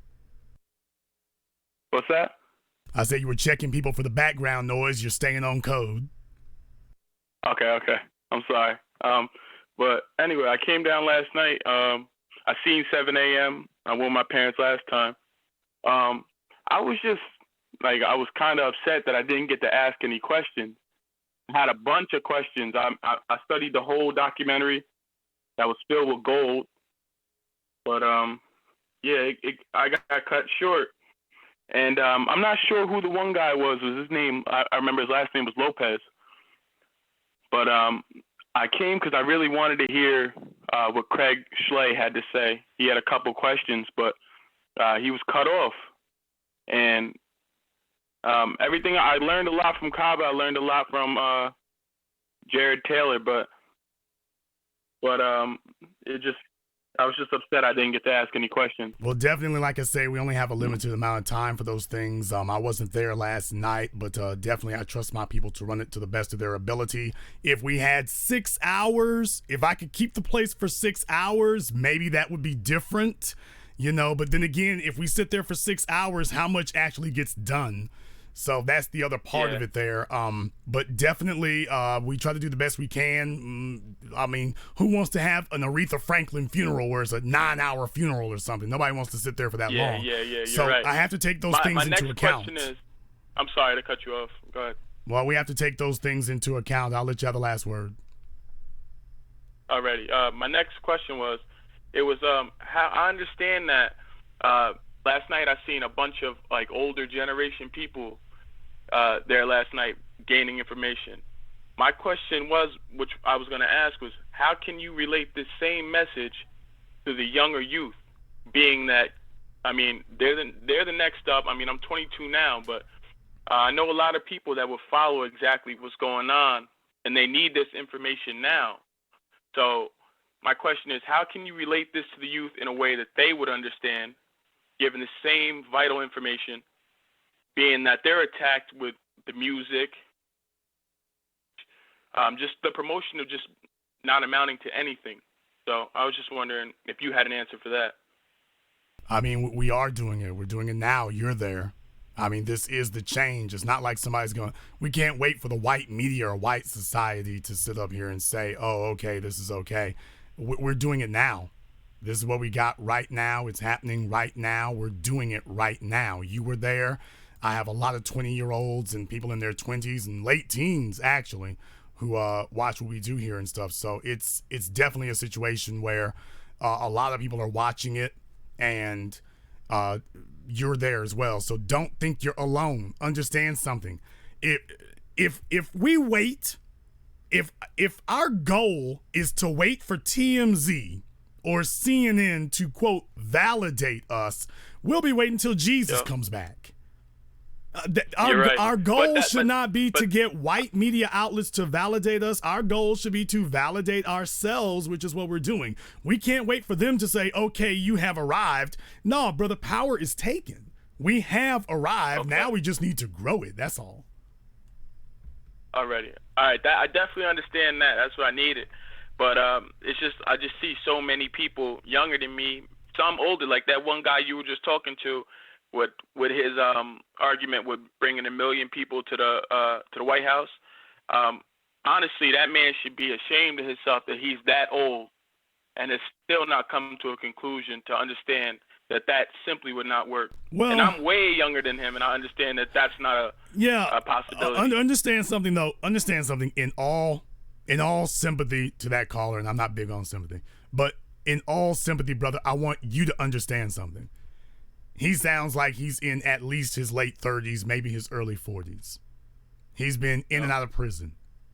In California, if you saw Race War, you saw Brian Bentley talk about how they got the game set up in California. That if you are a black male, they already got it set up where they've got pretense to stop you because you match some description that they got somewhere already. So with that being the situation, there are so many you walked out the door this morning, you aren't thinking about the police, but the police were thinking about how to set you up 3 months ago. So please, I'm going to say to all of you, especially we as black males, we need to have a little more patience and a little more understanding about what's happening to them, because if you ain't never been to prison, brother, you don't know what that's like. That's a breaking experience, especially if you've been more than once. And once they get you in the system, they got you. Once they get you in there, that becomes their justification to deny you all kinds of things. Because before they had to be sneaky with it, now they can say, oh, you got a felony. It's legal to deny you. So, and they work the hell out of it. They work the hell out of it. So I understand what brothers out there like that are looking at when that kind of thing happens. So he wants an answer. He wants something here. It's just that what he's grasping onto, he gets it that something needs to be done. Reparations would certainly change things. I don't argue with that. Reparations would, and we're certainly owed that. We're certainly owed that. The problem is that they're not going to give us reparations. We're owed it. And I'm not going to say we should give up trying to figure out how to do it, but the strategy cannot be how do we get them to give it? No, the strategy needs to be how are we going to organize to take it? Now, that's what the conversation needs to be. We're not going to hang out on no lawns. Black folk as a group, unless you're unemployed or living off somebody else, you can't afford to go sit on the White House lawn for a week. White folk can do that. The men will go to work and send their wives to go sit on the White House lawn, or vice versa. They'll go take 3 weeks of vacation time. But as a group, we can't afford to do that monetarily. You'll come back and they'll have illegals doing your job. So in theory, what he's saying makes sense. In practice, it doesn't. So we need, and the other part is it's hard to do that other thing. Brother, if you know you don't qualify for a business loan, are you going to focus on starting a business as the answer? No. So what I'm saying is that if he knows he doesn't qualify for it, and that's why I said on the phone, these fellas who've been in prison and whatnot, once they have a felony and whatnot, people can legally start discriminating against you. So certain options that you and I think of, those aren't options for him. So he's trying to think about the options that are for him. That's why the first thing he said is, if they run up on me, I'm going to bust them in the head. Well, it is an option. You're right. But that's the one I didn't think about that. It took me a little while to open up to exactly what you said. And then I started looking at it from his point of view. The last thing I want to say is, your message right now, I really appreciate it. I listened to it faithfully. I don't know exactly what I'm going to do yet. I'm still finding my way, but I know it's definitely going to be something great, and I'm going to try and put this message out there as best as I can in my way. But I want to thank you so much for both documentaries, for your YouTube videos. It means a lot to me. It lets me know that I'm not crazy, you know what I mean? Because I see certain things and people don't understand what I'm saying, but then I hear what you're saying. It's like I'm on the right path. So I want to say thank you and Black First. Black First, brother, thank you very much for giving us a call here tonight. Please do give us a call again. Let me get caller from 202. You're on live with the Black Channel. Peace. What's going on? This is Culture from D.C. Culture from D.C. What's on your mind, brother? Nothing much. I had a few things that I wanted to say, and I'll keep them all very, very brief. The first thing is that I wanted to speak to the nature of what the brother from the Bay was saying earlier in terms of storming the White House lawn and protesting, and how he tried to compare that as a feasible method of attaining what he wanted based on what other groups do. And I just wanted to say that other groups don't protest and march as a testament to their power. Other groups protest and march as a testament to the work that they've already put in. So, for example, LGBTQ, they put in the work, like you said, to get themselves removed from the DSM-4 to gain the favor of judges and things of that Very nature. good. So when they show up, very good example. Politicians like Harvey Milk and the others who are all below the surface. You are correct. First order of business was to get themselves removed from the DSM, something that the average American did not think about and didn't even know existed. First order of business, get yourselves removed from the DSM, and everything else was down that hill. They started with little targets and kept bumping their weight up until eventually they legalized gay marriage, and now they want to try to force it on people. Very, very good point. Please continue. So like I was saying, thank you. Like I was saying, when they show up on the lawn, it's simply as a reminder to the powers that be that they're willing to continue to put in more work should their demands not be met. And so it's not like they're begging, it's really more so of a reminder of the power that they actually have amassed to that degree. The second thing that I wanted to say is that I think that it's incorrect to entertain conversations about reparations from people who may or may not, have taken, say, for example, life insurance, or just secured some means of being able to pass down the fruits of their own labor to the next generation, because that's one thing that a lot of Black people don't really put themselves in a position to do. As a people, we don't really we haven't for so long been able to pass down wealth to the next generation. And so I think that, we can talk about reparations, but we could also talk about ways to secure what it is we have worked for the next generation to actually be able to benefit from that in a monetary fashion. I agree with exactly what you said. I agree. Thank you. And the last thing I want to say is, I can't wait, to cut race war in D.C. I bought a ticket for myself and for an extra. I bought 2 tickets. So, I'll be down there on this Thursday to definitely peep game and to definitely take notes. Well, thank you very much for giving us a call tonight. Please do give us a call again. Let me get trying to get a caller from 937 rather. Caller from 937, you're on live with the Black Channel. Good evening, Jason. This is Cynthia from Dayton, Ohio. Hello, Cynthia from Dayton, Ohio. What's on your mind? Okay, so here's what's on my mind. I caught a little bit of your discussion this evening, and while I support all different strategies that your callers have come up with, I don't agree with you about the begging for reparation, and here's why I'm going to tell you why. I'm going to tell you why before you try to shut me down. When I was reading the book when affirmative action was for white people by Ira Caxton Nelson, he outlined the various laws and policies that gave things to white folks. And it goes back. They've had a lot of boosters while we've had a lot of blocks. Nobody's arguing now, that. I also believe. Nobody's arguing that. Nobody's arguing that point that we deserve reparations. My only question is... No, I didn't say we were arguing it. I'm just saying Cynthia, time is at a premium here. Let me get right to the point. I agree about reparations. There's no argument there. The question is, explain to me how we're going to force them to give it to us. How are we going to do that? Well, first of all, it has to be a strategy. It's not going to be 5, 10, 15 years. This probably will be 50 years on out, but it has to be done through a legislative process. Okay. I said that already. Cynthia, I said that already. In the process. Cynthia, I said all of this already. You're repeating me. I said all this already. Okay, well, that's cool. Well, another thing, too, that we do have to be on code. We all have to be on code on certain things. I do also believe that we are, the begging part that you said that you don't argue about or whatever. But that's not begging. Everyone asks for something. Everyone. No, you're calling it asking. You're calling it asking. If you are not in a position to force them to give it, then you are begging.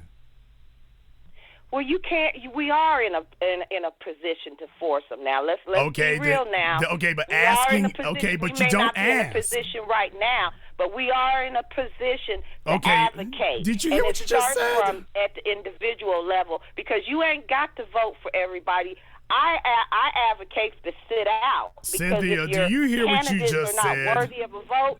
Cynthia, do you hear what you just said? You just said we are in a position to force them. We're not in a position right now. Cynthia, you just contradicted yourself in one sentence.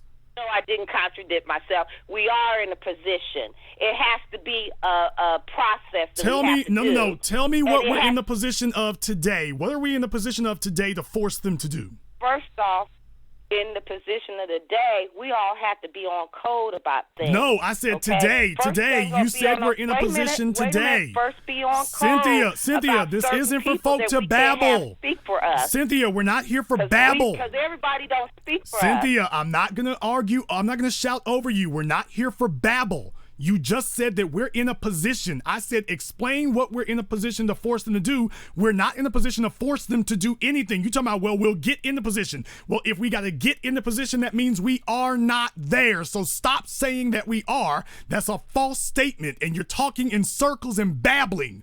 We are not in a position to force it. I agree with you, Jason. We are in a position. We are in a position. Tell me, okay, then tell me what we can force. What you're talking about. No, it doesn't. Tell me what we're in a position to force. There's not just one strategy. Tell me the one we can do now. Tell me the one we can do now.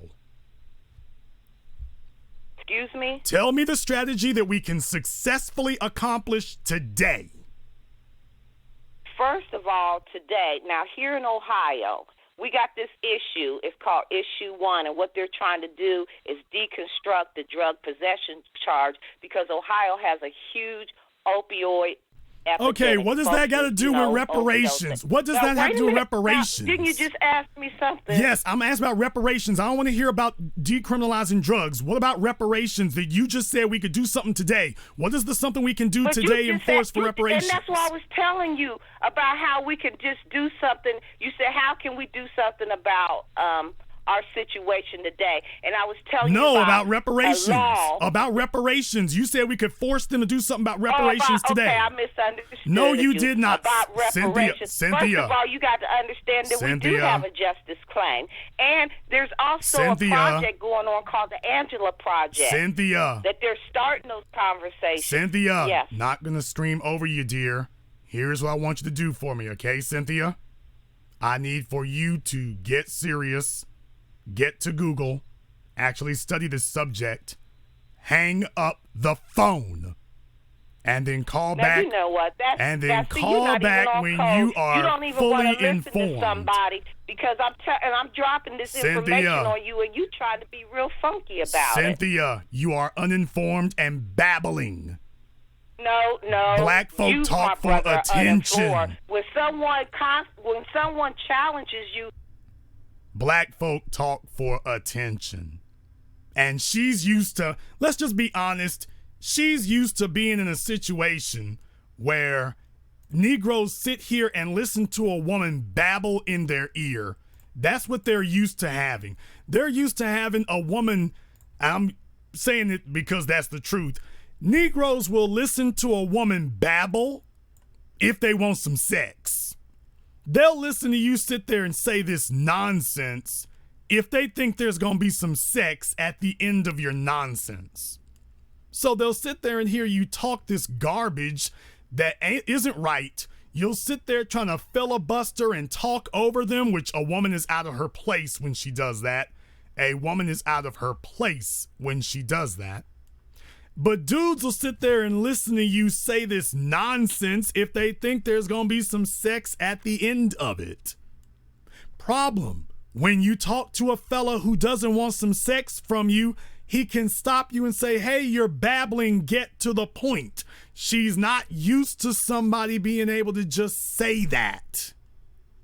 They're used to a situation where the fella is sitting there nodding their head, and we need black males to quit entertaining this foolishness. You're sitting there letting people waste time, babble forever. she's going to take up all this time, and she's basically holding church. She's basically holding church.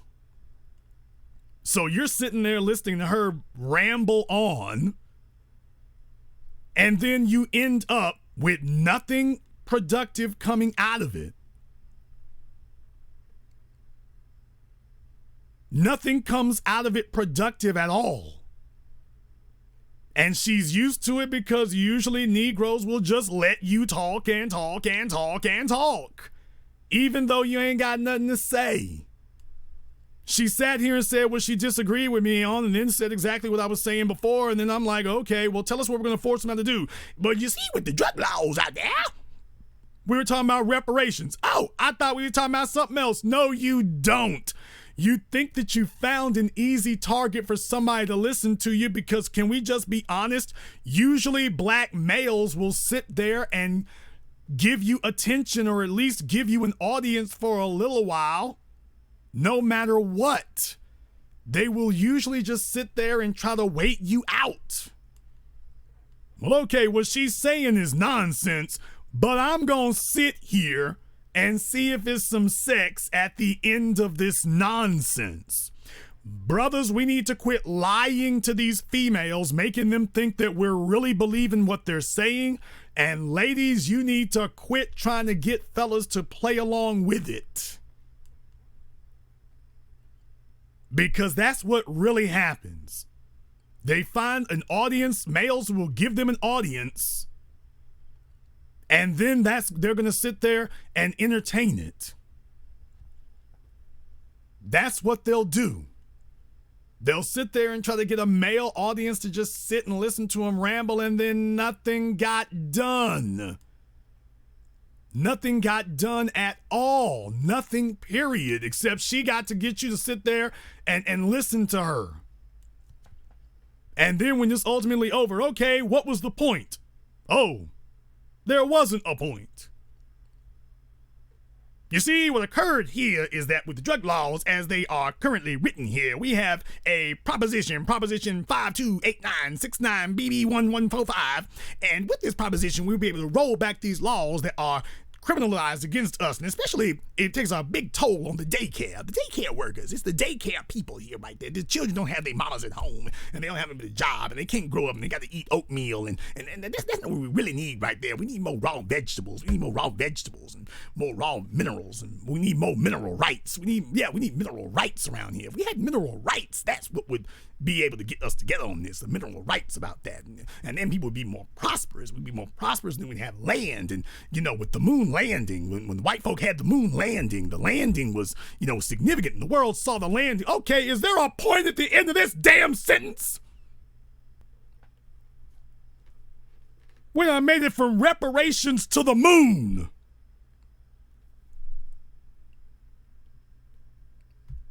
Caller from 424, you're on live with the Black Channel.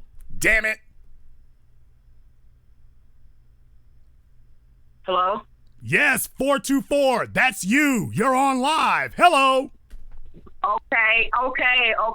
I'm having like a bad connection. I apologize. I just wanted to make a comment and wanted to see if I was right or wrong. Atrocious. And if I'm wrong, I need you to educate me about it. Your phone is atrocious, I am a Republican. ma'am. I live in the state of California. And I do agree with you when you say that we're not in a Republican with an Obama phone, and they're filibustering. Oh, God. We're not in position for reparations at this time. I don't even think we'll ever be in position to get reparations. So I do agree with you. I do think that Black people need to step up to the plate and just say, okay, they're not going to give us reparations. We need to take our lives, and we need to do better with our lives, and we need to start businesses, and we need to be in support of one another and move forward. And so I suppose that this woman that was talking before is a liberal. And I just wanted to say... You are babbling. What in the hell is your point? Will you hurry up and get wherever you're trying to go? Okay, well, my point is that... California.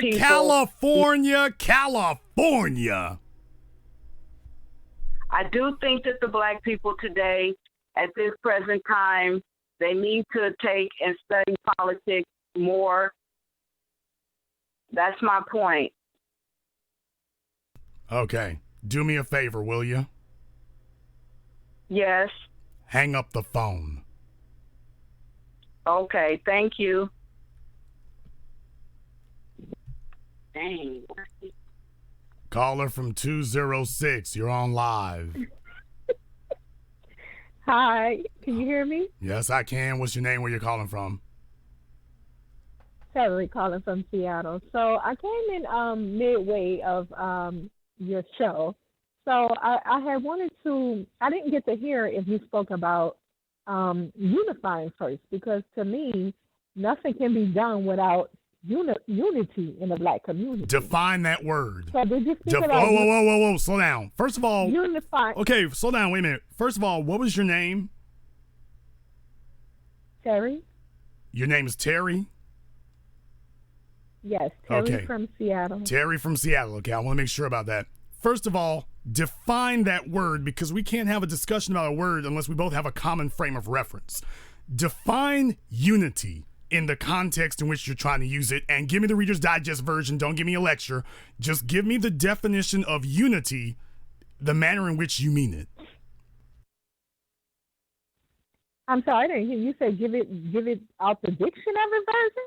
No, I'm saying give me your definition of unity the way you mean it. Oh. Please listen. Okay, my definition of unity is when the black community, because we have to have elders in our community, leaders, elders, they have to be.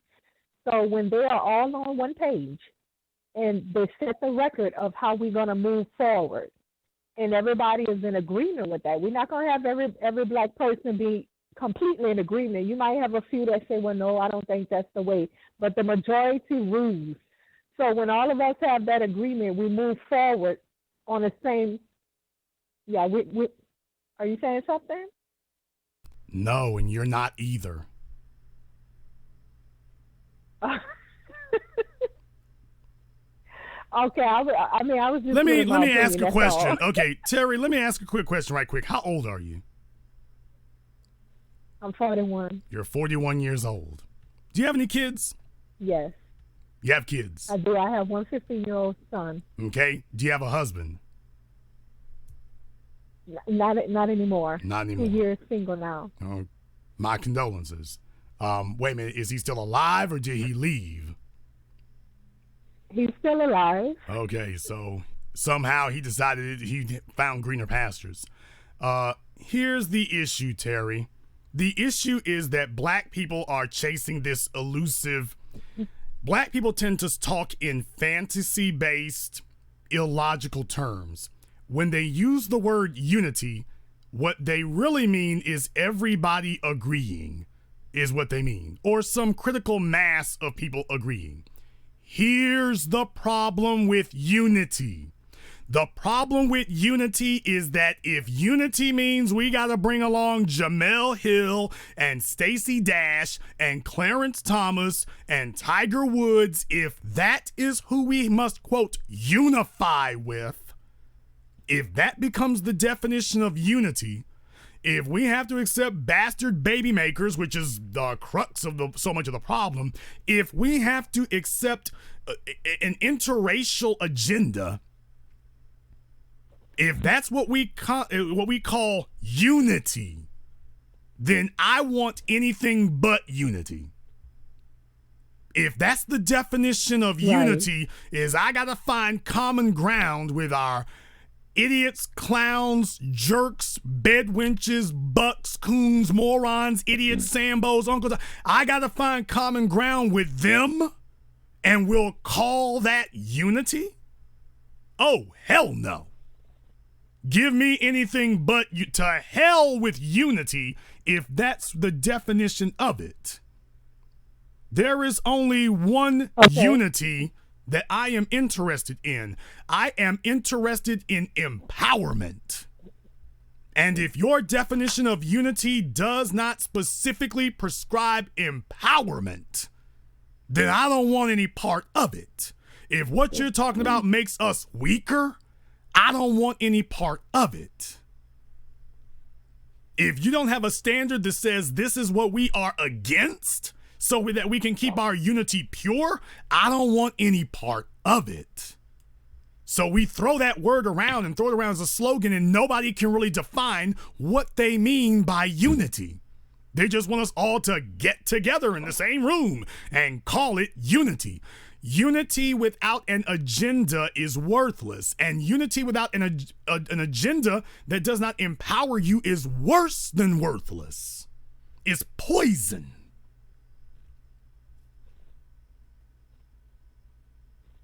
I completely agree with that. So when I say unity, and I say, first of all, there has to be leaders and elders. When they are together, they come to an agreement on what is the terms of us unifying. For instance, like you say, we can't have people bringing in non-black partners into the mix, or we can't have people coming in who's creating trouble for the community, or bugbears, which I'll call it when a person cooning. Okay, so that's going to already be laid out by the elders, by the leaders of the community. What qualifies to be an elder? Unify under that. Slow down. We can move forward. What qualifies a person to be an elder? Can you repeat that? What qualifies someone to be an elder? Well, an elder is not necessarily an age, age number, but it's a person that, I'm trying to think of somebody as an example right now. It's a person that shows love. You know what I mean? Like, I'm trying to think of somebody like Farrakhan, for example. Farrakhan is a perfect example. He's about his people, period. Okay? Someone like that. Okay. I think that says it all. Thank you very much for your phone call here tonight. Brothers and sisters, if you want to know the real reason why black people as a group, and that was from that West Coast, by the way. If you want to know why black folk from the West Coast have been decimated, the last few phone calls that we received explains why. They're demanding things and don't even really know what it is they're asking for. You ask them what it is that they want, and they can't even tell you. They can't even tell you what they want. Caller from 772, you're on live with the Black Channel. Brother Jason, this is Brother Hurd from South Carolina. You're doing a great show, brother. Okay, if you've been listening for a while, it is not a show, it is a broadcast. Steve Harvey has a show. D.L. Hughley has a show. We have a broadcast. What's on your mind? I'd like to make a couple of quick observations. I'd like to offer a public service announcement of a sort to people who listen to programs like yours and they call in. Don't ask the damn host how you doing. He's been on, he's talking, he's healthy, he's doing good. Just say, thank you for taking my call and get to your point. Thank you very much. Now, thank you, brother. You know, you rubbing shoulders, my brother, with Mother Francis, Brother Neely, and Brother Malcolm. You are doing them all proud. As to the matter of reparations, I'm aware of one individual who has a YouTube platform or whatever, and they build their entire program around reparations. I will say this briefly, and I will thank you for your time and get off the phone. For those who believe that something called reparations will be freely given or given up on demand, you obviously have not a damn bit of knowledge of history. If you imagine someone who can hang black men, women, boys, and girls, burn them alive at the stake, call the police on them for anything and everything, can see race soldiers in blue uniforms shooting boys in the back, slamming women down, doing vaginal probes on a naked female in a public parking lot. For you to entertain the nonsense that something called reparations will be given to you is to hold out eternal hope that someday the leopard will proactively change its fucking spot. Excuse my language. Have a great day. Stay safe, brother. Thank you very much for giving us a call here tonight. Anybody who sits up here and certainly wants to make a career talking reparations, what they're really saying is they don't have a plan. That's what they're really saying. They don't actually have a plan. They want to talk about something that they know, not that they think, but that they know they cannot actually do. And it makes you tune in so you can waste your time for hours, weeks, or years intellectually masturbating about something that you cannot actually execute. You can't actually do any of it. And that person doesn't want to have a conversation about what it is, number one, you need to do, which is number two, what you can do. Because they're clueless. Their whole shtick is getting you to tune in for stuff they know you cannot do. You can't do it. And they know it. Now, are you going to sit there and listen to them babble at you about stuff that they know and you know they can't do it? You know it. You know it. Unless you got a plan to force the issue on all levels, you're not going to get it. You're not. Caller from 253, you're on live with the Black Channel.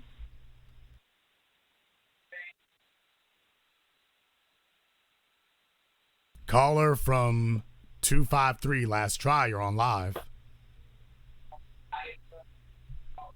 Okay, caller from 253 is battling tuberculosis. Caller from 347, you're on live with the Black Channel. Hi, Jason. Dwayne Winter from Brooklyn, New York. How you doing? All right, Glenn from Brooklyn, what's on your mind? Excellent. I just want to let you know I saw Race 4 yesterday. I had such a great time, such a great panel. Just two things I just want to note. The moderator, I felt like he could have done a better job just in terms of giving everybody a fair chance to say what they have to say. The moderator followed I want to say something right now. The moderator followed my instructions. If anybody's got a problem with what he did, you need to talk to me right now about it. Yeah, I mean, I think for the most part, it almost seemed like it was 2 against 1 versus just kind of allowing both people to say what they had to say. Well, I couldn't see the whole thing. I couldn't see the whole thing streamed, but as far as time management, I had to be very strict about that because there's only a certain amount of time I can have the venue for. So as far as time management, if anybody's got a problem with that, next time I guess I'll have them pay for overages at the venue. But yes, we needed to manage our time. Was there another subject you wanted to discuss besides that? Oh, I've been eavesdropping in regards to what you're saying about reparations. And I agree with you completely. I think for the most part, if they were to allow that, it would pretty much bankrupt the whole system. If you really, take a look at it from what is really being owed. So not true. It's a dumb subject, I think, to even bring up only because we know that they wouldn't do that. That would basically be transferring the power and yeah, now that it would be. Happen. Understand, no, it would not bankrupt the system. You can give reparations in many different ways. Reparations is not necessarily a dollar figure. You can make black people tax-free. You could set up empowerment zones in other areas where black people have our separate privileges like we're supposed to have. There's a number of different things that you could do that do not require cutting people a check. There's a number of different things you could do. Black people should have a special reparation status. There are a number of things you could do. It doesn't have to be a dollar figure. The issue isn't what it'll cost. The issue is what it will cost them as a nation. Because at that point, you're setting us up as equals, and that's not what they want. We got a lot of feedback coming from your phone here, but thank you very much for giving us a call here tonight. Let me get caller from 512. You're on live with the Black Channel. Hello. Caller from 512, last try. You're on live. Hello, this is Austin. Can you hear me? Yes, Austin, where are you calling from? I'm calling from Houston. So I'm actually a college student myself. I'm double majoring in finance and computer science. And the one thing I have to say is thank you so much. You've taught me a lot, and you've inspired me to help out my community, which is a blessing. So I'd say thank you for that. But one thing I would say about the reparations part, I don't think we're ever going to get reparations. I think we should get that out of our mindset and let's start building our own businesses and our own wealth, because begging doesn't get us anywhere, because begging is what the civil rights movement did. And look where that got us. So begging for reparations, in my opinion, is the same way as begging. Is the same way as begging is in the civil rights movement. So I think what we should do is focus on how can we obtain wealth. The same way how the Asians, when they come over here, the first thing they do is say, how can we obtain wealth? There's a Chinatown in every major city, because they all get together and say, hey, how can we build wealth and pass it down to future generations? That's what we should be focusing on. How can we build wealth and pass it down to future generations, besides begging and saying, hey, how can we get reparations? That's my thought on that. Well, like I say, you're definitely on the right track about that. Black people are owed a lot, but the folk who took it from us are not going to give it back to us. You're going to have to take it. You're going to have to get serious, have an agenda, organize, and take it. But they are not going to give it up to you. Power does not respect weakness. Power respects power. You're going to have to take it. The problem that we encounter is that so many black folk, they don't really want to discuss doing what's necessary because, number one, what's necessary is hard. If we actually had reparations of our own, brother, we'd have to be prepared tomorrow morning, or at least in a very short amount of time, to run things ourselves. And the average Negro wants to talk about Wakanda, but he's not ready to run it. He's not even ready to help run it. When they say reparations, what they really mean is cut me a check. They do not mean put me in charge. They don't mean put me in charge. They mean cut me a check. If you're serious about reparations, the first words out of your mouth should be about how we gonna be running things. Who's gonna pick up the garbage? Who's gonna run the electric company? Who's gonna provide the internet service? Everything I just said, these are things that do not come up at all in their discussions about reparations.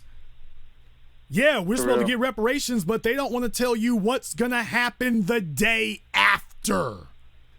What's going to happen the day after reparations? What are you going to do?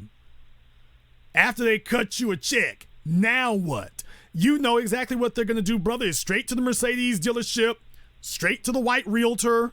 If some of them are a little bit smarter than the Mercedes people, they're going to go to the mall and go on a shopping spree.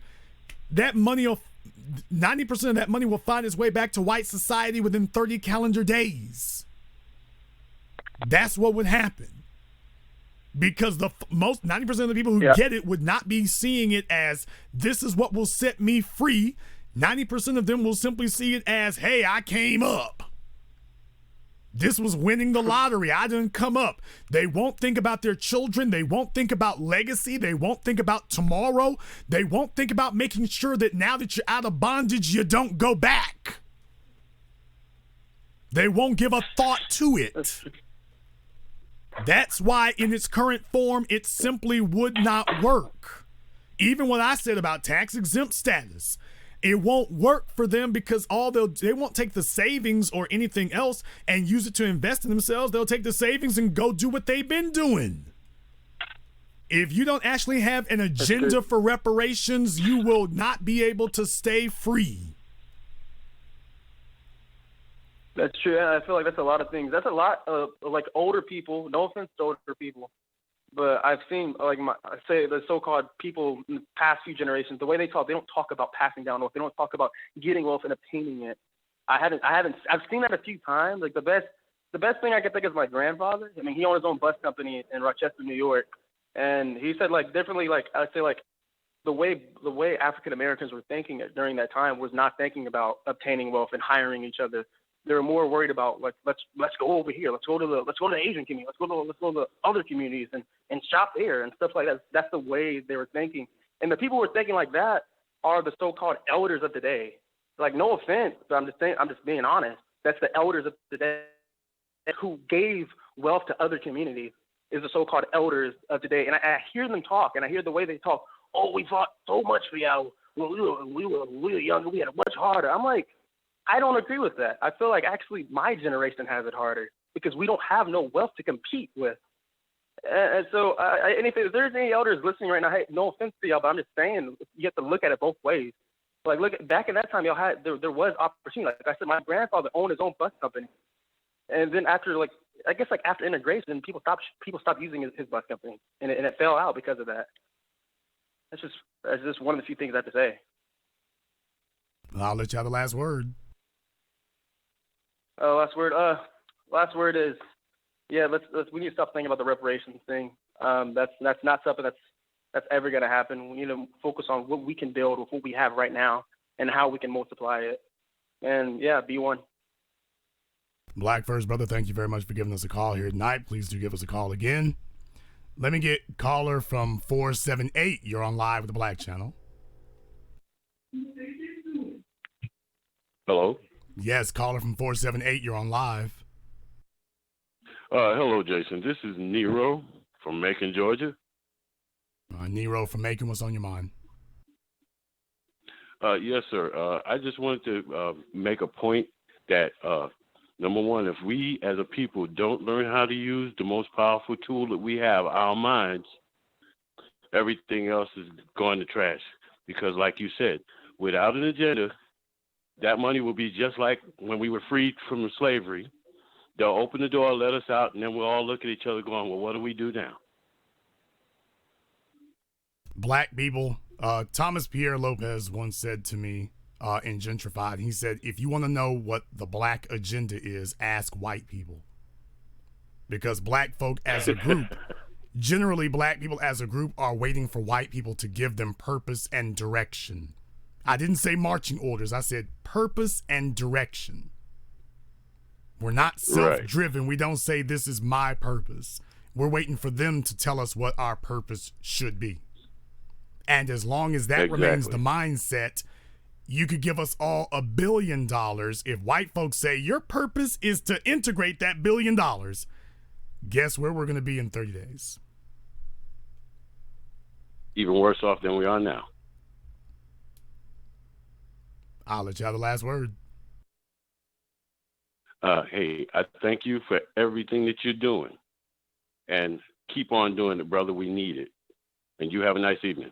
Thank you very much for giving us a call tonight. Please do give us a call again. Let me get caller from 310. You're on live with the Black Channel. Yes, hi, TBA. This is Miles Ryder, Miles Blackstar. We haven't spoken in a while, but there is a name I have not heard. I don't think I've heard from you in years, Miles. Yeah, decided to just kind of do me, focus on, economics, entrepreneurship. Deadliest words in the English language for black folk, but go ahead. Say again? Deadliest words in the English language for black folk. I'm going to do me, but go ahead. Yeah, and what I mean by doing me, I decided just to focus on economics. As you know, being here in California, we have a unique situation here, and the movie Race War is very unique. I've been following it, and I really like the rugged edge and how the hard title, because that's exactly what we're in, but it's in a race war where culture has become something that we're under attack with. And here in California is unique because, as you mentioned, our purpose comes from white people. I don't think all the things you're talking about are great. They're going to empower our people. But what I see here, and I think until we address this, we're going to have a lot of issues as a collective. I've said it before, and me and you have discussed it. We're intellectually lazy. For whatever reason, we really believe in reparations, a white daddy. We expect something, some pie in the sky, one day that white folks are just going to have this epiphany, and they're not. We're going to actually have to have a war.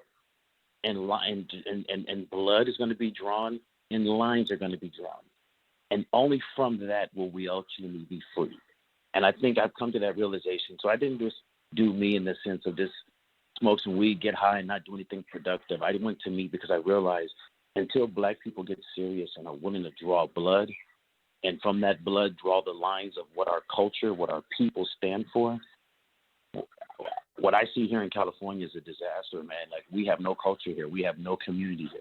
it's unbelievable. Well, I spent a bit of time out there in California last year and a little earlier this year, actually, when I was filming Race War. And I'm sitting there at the corner of Crenshaw and Rosecrans. And I got to tell you, I'm going to just be honest with you all. I thought that, because I didn't hear about Tamburger. I had heard about Tamburger from, I heard about it before.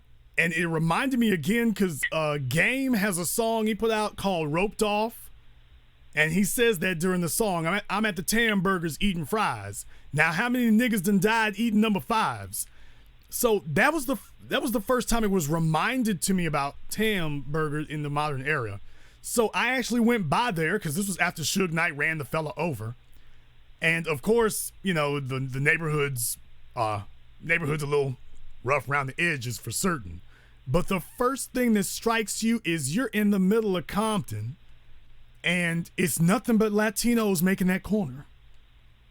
In their lowriders and their other cars, that's nothing but Latins making that corner. There's some black folk there too, don't get me wrong. But as far as that's concerned, I thought that black folk owned Tamburger. I figured because of where it was, I thought black folk owned that. But I think that I think the Mexicans own the Tamburger, and I want to say the Asians own the Louisiana seafood down the street from them. So I was looking to see, well, maybe black folk own something, and it was like, no, we don't have anything there. So Compton Compton's gone. I don't know what you're gonna do with that. It's been gone, TBA, and everything you referenced is, here's the dynamic in Southern California. You have everything now has been taken over by Hispanics, or you have a Asian or maybe white Jewish ownership with all Hispanic workers. If you go to all the swap meets, there's all Korean owners, Hispanic workers, black customers. All the seafood places, all the chicken places, all the places that you think are black owned, they have either Hispanics have taken over every ounce of that space. And we're in this false opinion that we're in this black-brown coalition, people of color. All that people of color stuff, it's all been proven. Paul Anderson has said about it. I hope your movie Race War focuses on that. That's a war strategy. Get us into this people of color mindset. We stop fighting for our exclusive interests while we're competing with groups or even in a coalition with groups fighting exclusively for their own ethnic interests. And that's what's happening here in California. We have the Asians, the Hispanics, everyone's fighting for their own exclusive interests except blacks, because we're fighting for everybody. We're the social justice warriors of America. And nobody is being the social justice warrior for us. No, it's insane. And that's why I really like the fact that you labeled this film Race War, because I'm looking at your film, I really am. I'm looking at it and seeing how is the media going to respond to this? Not the mainstream media, but even black media's refusal to kind of embrace it. I don't purchase any of the black media because I know it's not a black media, but I'll see it at my department store. You know what I see covers on? They're highlighting this woman who helped take down Bill Cosby. Meet the DA that took down Bill Cosby. I'm like, whoever hit Bill Cosby, and believe me, he leaves little to be desired. That was a lynching. That was one of the worst cases ever. There was no legal greatness done in that case. But the fact that there's no discussion of this and what you're talking about. And this needs to be talked about because I believe there's an old quote from John Henry Clark who says, black people be prepared for the greatest Holocaust in human history. And to me, I don't know how we can't see it. You see it in Africa with the Chinese and this soft strategy of giving you some money, and then when you can't pay it, we can bring our military to collect the land. It's only a matter of time before the Chinese start killing Africans. And it's only a matter of time before white folks, if there's anything that Trump's election did, it brought white folks back to white folks. Y'all remember that quote from Tiger, from the comedian? Tiger didn't go Tiger. Tiger just went Tiger. With Chris Rock. White people are just being white people again. That's it. And you know what? I kind of like it. I would live in a world where I know who they are, man. We're never going to have a white daddy save us. Well, I said years ago that we were going to experience a thinning of the herd. And in California, in all honesty, the job is pretty much done. When I was filming Race War, I was staying at the Wilshire Grand in downtown Los Angeles. And a beautiful building, the Korean Air building. Beautiful building. It's got this great big LED screen on the front of it that shows their nice Korean Airlines stewardesses. Very beautiful building. I'm out there on a Friday night. I'm on a Saturday night, and you know I don't like meeting people. But I'm out there on the corner, brother. I'm seeing the Asians going in and out of that building. I'm seeing white folk going in and out of that building. The only place you saw black folk in that building, because I was staying there, black folk weren't staying there. Only black folk were going to the bar. When you go down there on the street on 7th Street, where the Circle K is, and there's a dance club across the street, and there's this taco place, taco restaurant down the street from that, you see whites, you see Latinos, you'll see black folk just hanging out on the corner or standing in front of the 7-Eleven. They've come all the way to downtown Los Angeles just to squat and stand on the corner, just to loiter. They can't afford to go into any of the businesses. They can't go into the Wilshire Grand. They can't go into the Westin. They can't go into the club. They might be able to go into the Circle K, although there was one fella in there who was shoplifting when I went in there. That's all they can do is go steal. And by the way, the police were in the taco place right across the street, so he's ready for his Walter Scott wake-up call. That's the most they could do in downtown Los Angeles. Everybody else out there is going downtown. They're spending their money in this, that, and the other. The black folk are so obviously squatters in their own city. And don't even get me started on El Segundo when I was staying out there, when I went to Manhattan Beach. Don't even get me started on El Segundo. That's a wasteland. All I saw was a few brothers hanging out at the, is it a Phillips 66 out there? I want to say it's a Phillips 66. And that was all you saw. The white folk got that sewn up. The white folk and the Latins got that sewn up out there. And by that, I mean, it's nothing but local restaurants. And that got my attention because, you know, if you have a national chain, and this USA Today and other folk have done stories about this, that these cities that keep insisting on local businesses are less likely to hire black folk. National chain businesses are more likely to hire people in mass. Local businesses are far less likely to do that. When you go out there to El Segundo where the beach is, it's nothing but local businesses. And I knew the deal right there. The oyster restaurant they got before you hit that slope of the hill, there it is. I was like, okay, well, I know what's going to be happening here. And I got the hell up out of there. I didn't want to be there after dark. I'm like, there's no way this ends well. Black folk are squatters out there. They're squatters. Oh, without a doubt. And TBA, you just hit it on the coffin there. Those local businesses that are promoted from the hipsters, those ones have some of the worst records of discrimination. That's why Los Angeles, look this up, leads the nation in job discrimination filed by African Americans. Leads the nation. The only black community in LA right now is Skid Row. Skid Row is LA's new black community. Leads the nation in job discrimination. And we don't even realize what's going to happen. Once the Hispanics and the whites settle their language issue, because remember, Spain is a part of Europe. Once they settle this language issue, they're going to work together to smash black people. They're going to smash these black feminists. They're going to smash the Coons, the Don Lemons, all of them. They're done. They're all going to be smashed the minute these Hispanics and whites, and they're going to solve their language issue. They're going to solve it because they have to. It's in the interest of white businessmen to solve it, to get more customers. It's in the interest for the Hispanic elite just to kind of get that out of the way. So ultimately, and on top of that, most Hispanics, if you deal with any government agency, ask them what do they put on the census. I think it's like 70 to 80% of them put down white. You know, I mean, it's some high numbers. I used to do some intake work before for a government agency. Believe me, I would look at people look like Sammy Sosa putting down white. I'd be like, okay, you can't argue with them. So we need to realize that. But yeah, keep this race war going up because blacks may be afraid of hearing that. They may be afraid of everything related to it, but they got bad news. Africa will never be free until there's a war. There's going to have to be a war to free Africans, and there's going to have to be a war in this country to free black people. And people don't want to hear that, but it's the facts. There's never going to be this awakening by white people. Not going to happen. Not going to happen. Too many coons, too many devils. Only blood can stop that.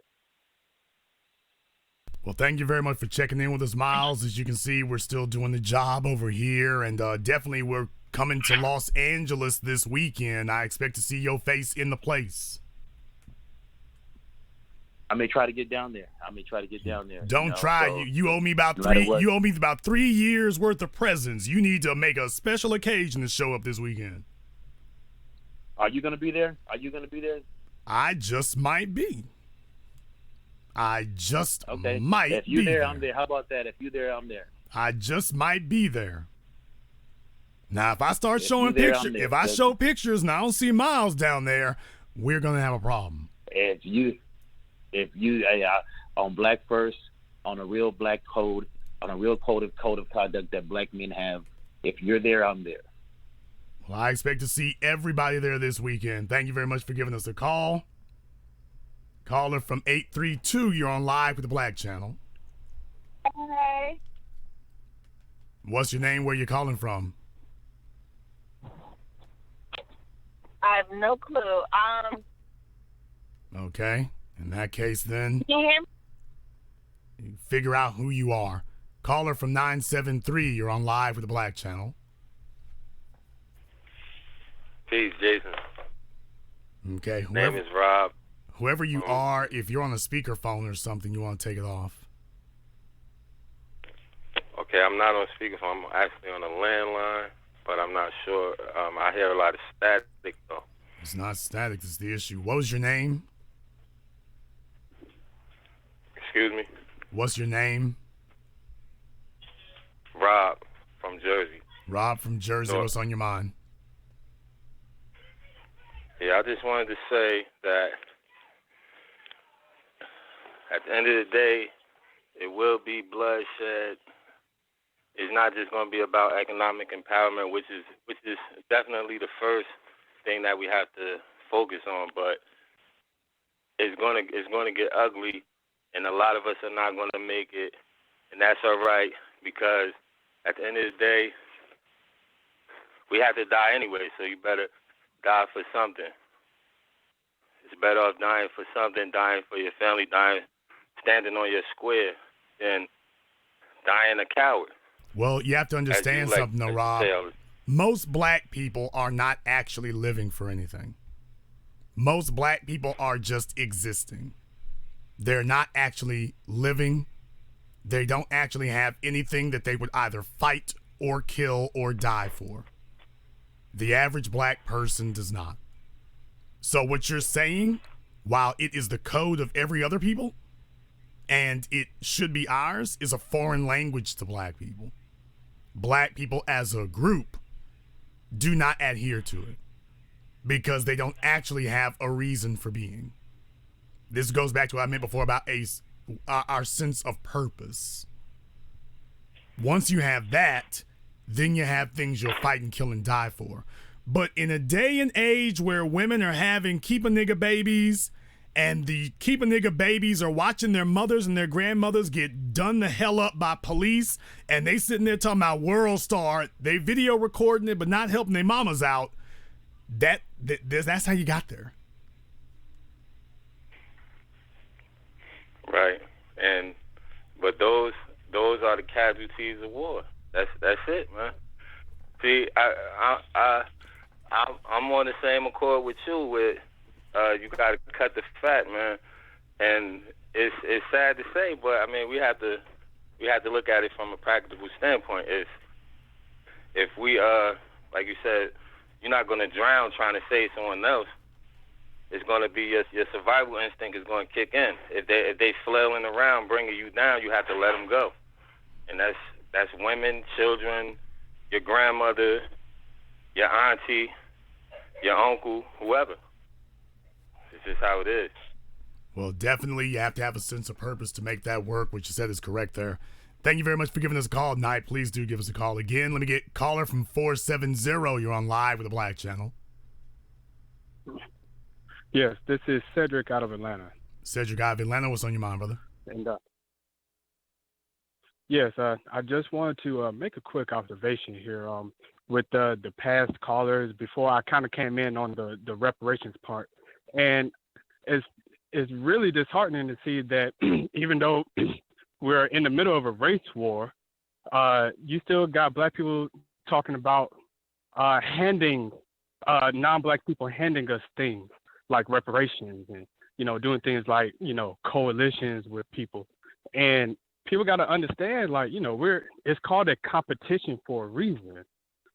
People are not going to, if you're two basketball teams are playing against each other, and one team is in there waiting for the other team to pass them the ball and sitting there crying when they don't give them anything. It's like, no, they're not supposed to pass you the ball. They're not supposed to give you anything. They're actually supposed to keep it away from you, and that's the whole entire point. That's the whole entire point of being in competition, like Claude Anderson told us. So I mean, it's just seeing people sitting here still talking the same nonsense, about the laws from a powerless standpoint, and just trying to do the minimum, the bare minimum, and taking the least amount of risk. And we're talking about survival here, and people just I don't know, man. I just don't know. Well, definitely, we do know over here. Thank you very much for giving us a call. Not good insights on that. And for the record here, I would never tell anybody if I was going to be in a city for a screening. I would never say anything about that. If I were going to be in a city for a screening, you'll find out after I put up pictures. So anybody giving us the where is TBA going to talk, that's not going to fly over here. Maybe you just need to keep doing you. Maybe you just need to keep doing that. Everybody who wants to be part-time about it, that's not going to work. Maybe you just need to be full-time doing you. Maybe. Caller from 954, you're on Live with the Black Channel. Hey, how you doing there, Jason? I'm calling from North Lauderdale, Broward County, Florida. What's your name? Yeah, I hear you guys were talking about the reparations, and personally, I don't believe that we're going to get any type of reparations. But for a question I wanted to ask, I feel that the white society, or the white elites, I should say, rather, they're more scared of the blacks that would actually have the common sense to know how to use the reparations rather than the 90% that would just throw it away. I mean, what do you think about that? I mean, I think what I said before about it there. I mean, for the most part, people are not prepared for such a windfall at this point. That doesn't mean that we don't deserve it, but before we sit up here and fret over it, number one, what is our capability to force it? And number two, what is our capacity to properly use it? Yeah, you're right about that. You're so right about that. Because, I mean, even if we have blacks that may know how to use the reparations, I don't feel it's enough, because we're not connected as a mass, or even as a diaspora, not just in America, but also around the world, So it's going to be a difficult thing too, because if we're asking for reparations, also, the Caribbeans are going to ask for it. The people on the continent are going to ask for it because they're going through what they went through in their history. The Afro-Latinos are going to ask for it, and I just don't see it going to work like that. Well, everybody, if they see us coming up, they're going to try to figure out how to derail it. That's the thing that we have to understand. Yes, you're right. You're right about that. Yeah, I mean, that's what I wanted to talk about. I just hear you guys talk about the reparation. It seemed interesting because, a lot of black folks, we're scared of that type of R word, because we don't know what to do with it, I guess. Well, I don't think black folk are scared of it. I think black folk are talking about it all the time. The problem is they're not talking about it rationally. Yeah, you're right. Yeah, you're right. Thank you, Jason, for taking my call. I gotta go back in the world right now, but thank you. Well, thank you very much for giving us a call here tonight. Caller from, what is this, 447? Are you an international caller? Yeah, I'm an international caller. Sounds like it. What's your name? Where are you calling us from? Yeah, my name is Lee, L-E-E. I'm calling from the UK. All right, Lee, where at There's in a lot of the UK? Where at in the interference. UK? Where at in the UK are you calling us from? I'm calling from London, but there's a lot of interference on the line. I've been hearing a lot of interference. I don't know why that is, but I'm calling from London. All right, and what's on your mind, Lee? Well, I was just calling you because I was thinking about what you were saying regarding the differences, I suppose, between the UK and US. There's a lot of problems going on in both countries at the moment. But I was just going to ask you regarding what they're saying about reparations. There's been people in the UK that has been trying to put that forward for a long time to try and get reparations. And I know in the US they're trying to do it as well. But I don't think that will actually go through, like the last caller said, because there would have to be such a massive, I don't know, damage to the structure that they have. So I just wanted to get your viewpoint on that. How do you think that would work, if it would ever work? That's all. You are not going to get reparations unless you already have the socioeconomic muscle to force the issue. If you don't already have the socioeconomic muscle to force the issue, it will never be an issue. It will just be a demand. And those people have proven for 500 years that they can sleep like a baby at night while we make demands. Knowing that we're suffering, they have no problem with that. Yeah, and the thing is, I suppose we know we're not going to get it, and we're trying to do our own in our own way, just trying to build up our community and try and make it better for both us over in the US and the UK, and nobody's trying to get there. But another thing I wanted to ask you as well, Jason, while I'm on the point, what did you think about Kanye going to the White House? I just wanted to ask you about that because I was laughing about that all weekend. Can you just give me a little viewpoint on Kanye in the White House? I will tell you exactly what I think about Kanye going to the White House. I think that black people spend far too much time obsessing over celebrities. I think that in non-black societies, the leaders in non-black society are their business owners, their politicians, their academics. In black society, our, quote, leaders are entertainers, and that includes sports athletes. Athletes are just entertainers. In black society, our entertainers are who are held up as our leaders, and I think that that's a habit that needs to stop and stop tonight. So what I think is that Kanye is doing what he thinks is going to get him a bunch of attention, and the fact that people are talking about it is the issue. Kanye's coon status is settled law. We need to quit conversing about it, accept it for what it is, and when you see the white media talk about it, it's just, oh, well, coons going to do what they going to do, and that's just the bottom line.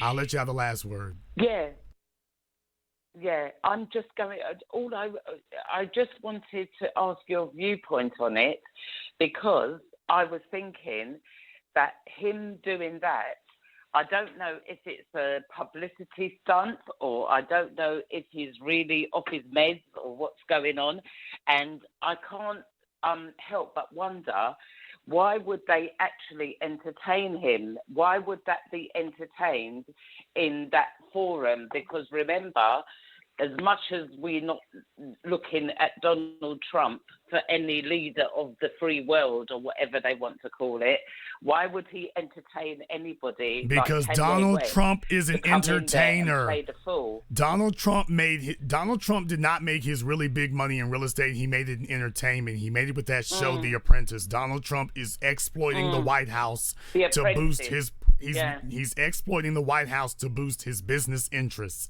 He's thinking about what's going to happen after he leaves. So now he's had an opportunity to force the issue where he can hobnob with celebrities, black celebrities, sports athletes that he never previously could have had a reason or excuse to come into contact with. Now he's got the reason and the excuse to doing this, so he's looking towards the future. He's got pictures with Kanye, Jim Brown, musicians and everything else. So he's just doing what Trump has always done. He's boosting the value and the prestige of the Trump name in the entertainment segment. That's all it is. It isn't anything beyond that. Every bit of publicity helps Trump. There's nothing that actually hurts him. For black folk, however, to remain focused on things that are not empowering us, we should ask, okay, how does Kanye's trip to the White House empower us? Oh, it doesn't? Then we need to disregard the issue. If we know that he's got a serial habit of doing that, we need to catalog that and understand, okay, he's working for them and be done with it. But we don't really need to go round and round in circles. We really don't. Okay, so another question, just one little question before I go. I was going to ask you about the financial situation with, it's in the UK as well as it is in the US, because there's people in the UK trying to do business, set up businesses and set up structures that they can help to get our people on a better plane and get our people on a bigger field with everything, trying to build up our structure. So how do you think that can work? Do you think that there could be something between the US and the UK that we could come together and maybe do something? I know it's different in the US than it is in the UK, but I was thinking maybe there could be something, we could set something up that we could do it and then it would go a bit more global. What do you think about that? Well, that would be the way to go. You're just going to require the discipline to make it happen. And sometimes, because people think, a lot of people think that, the US, they're all about this, and then the UK is all about this, but we've still got black people in both countries, and sometimes it just has to be a little understanding how we can do it together. And sometimes I think that some of the people that we have that is in prominent situations, they don't actually go out there and try and make that happen. So what do you think about that as well? I mean, I think that if you are serious about making it occur, you will get with like-minded people and make it happen. You won't have endless debates. You won't have endless discussions. Get you 2 or 3 people who are serious. If you take a business on your block and somebody else takes a business on theirs and a third person takes a business on theirs, guess what? Y'all got a squad. And if we have enough squads around the world, then things are going to change for us. But Lee, thank you very much for giving us a call tonight here. Yeah. I definitely want you to check in with us again. Eventually, I'm going to try to get a screening of Race War in the UK. I expect to see your face in the place. You take care out there. Let me get caller from 646. You're on live with the Black Channel. Hey, how you doing? My name is Chad. I'm from Jersey City. Chad from Jersey City. What's on your Can you hear mind? me? Yeah. No, I was thinking about like the place where I grew up, a place called Plainfield, New Jersey. I thought the situation we had out here is unique, but I see what's going on in California is the same thing. Whereas you got an influx of a lot of Mexicans out here, and it used to be a predominantly black town. When I was young, I could ride my bike in any direction and see a whole bunch of black homeowners. Like all the houses were owned by black people. And then somehow it changed. And now I look around black people aren't owning any businesses. I can go through the main thoroughfares of town. There's no black stores. Like in the early 2000s, there were black stores, but they were all bootleg CD places and white T-shirt places, and they sold Lucy's. And let's see. Hold on. What am I trying to say? Brother, okay. So what am I trying to say? Excuse me, brother. I can give you 5 more seconds. Get to the point. The point is, we didn't think about our economic status out here, where we didn't own our businesses, and then when we did, people came there and asked you for shorts, or they would actually give them something for free to death. That's all I'm basically saying. We didn't support our own businesses, and now we don't own anything in this town anymore. One way or another, you'll be moved. Thank you very much for giving us a call tonight. Let me get caller from 404. You're on live with the Black Channel. Yes, how you doing? This is Curtis in Atlanta. Am I clear? Yes, Curtis. What's on your mind? I do believe that Native blacks can get reparations.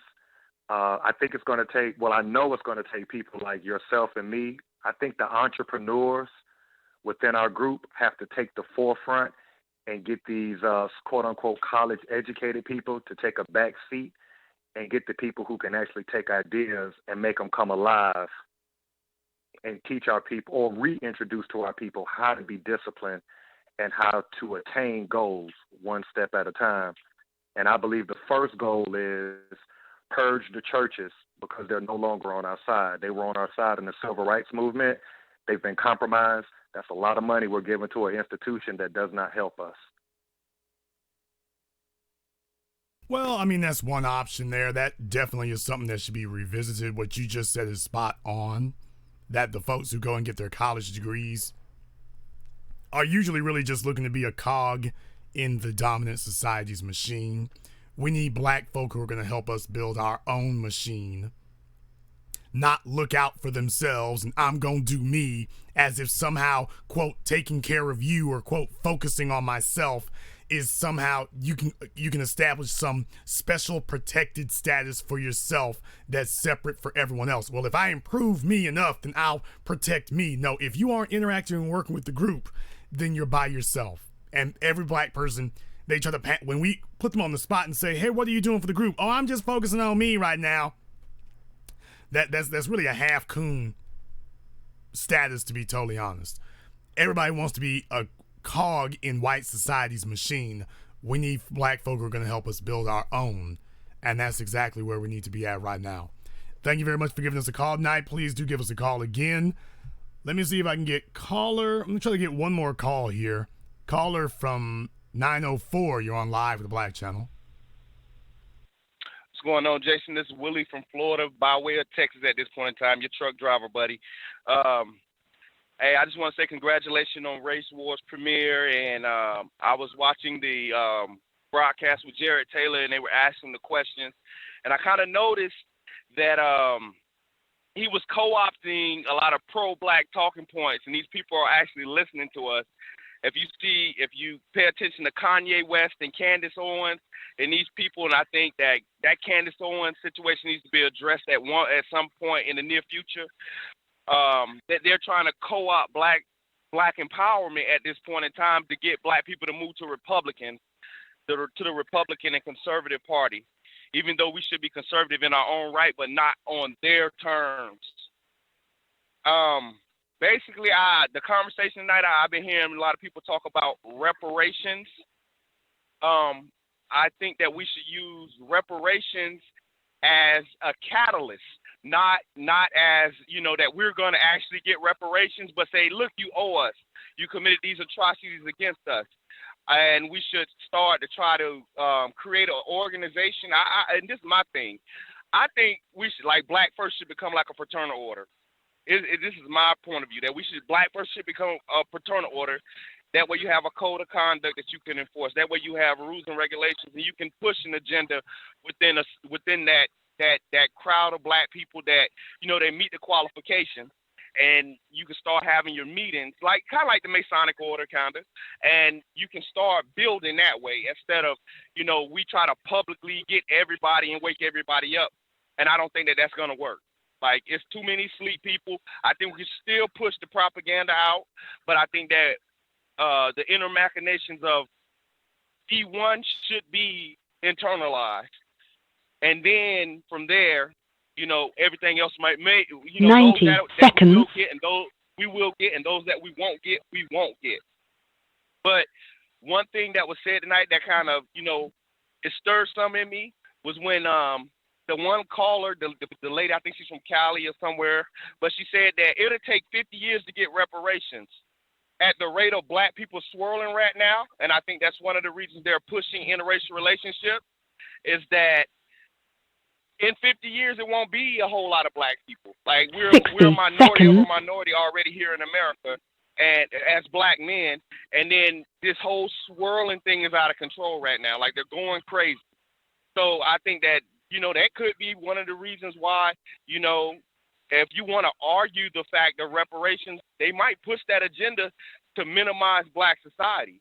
So, I mean, that's all I had, but I just want to say congratulations on Race War, and anything you got for me, my man. All right. Well, thank you very much. I appreciate your phone call here tonight. Please do give us a call again. If Shannon in the chat wants to give us a call, she definitely can. I'm sure this will be a hoot. Otherwise, if she doesn't call in the next 15 seconds, we'll have to see about removing her from the chat here. We definitely don't want people just trolling, but you've got a few seconds left to call in, Shannon. If you don't, we'll send you on a permanent vacation. Let me get caller from 224. You're on live with the Black Channel.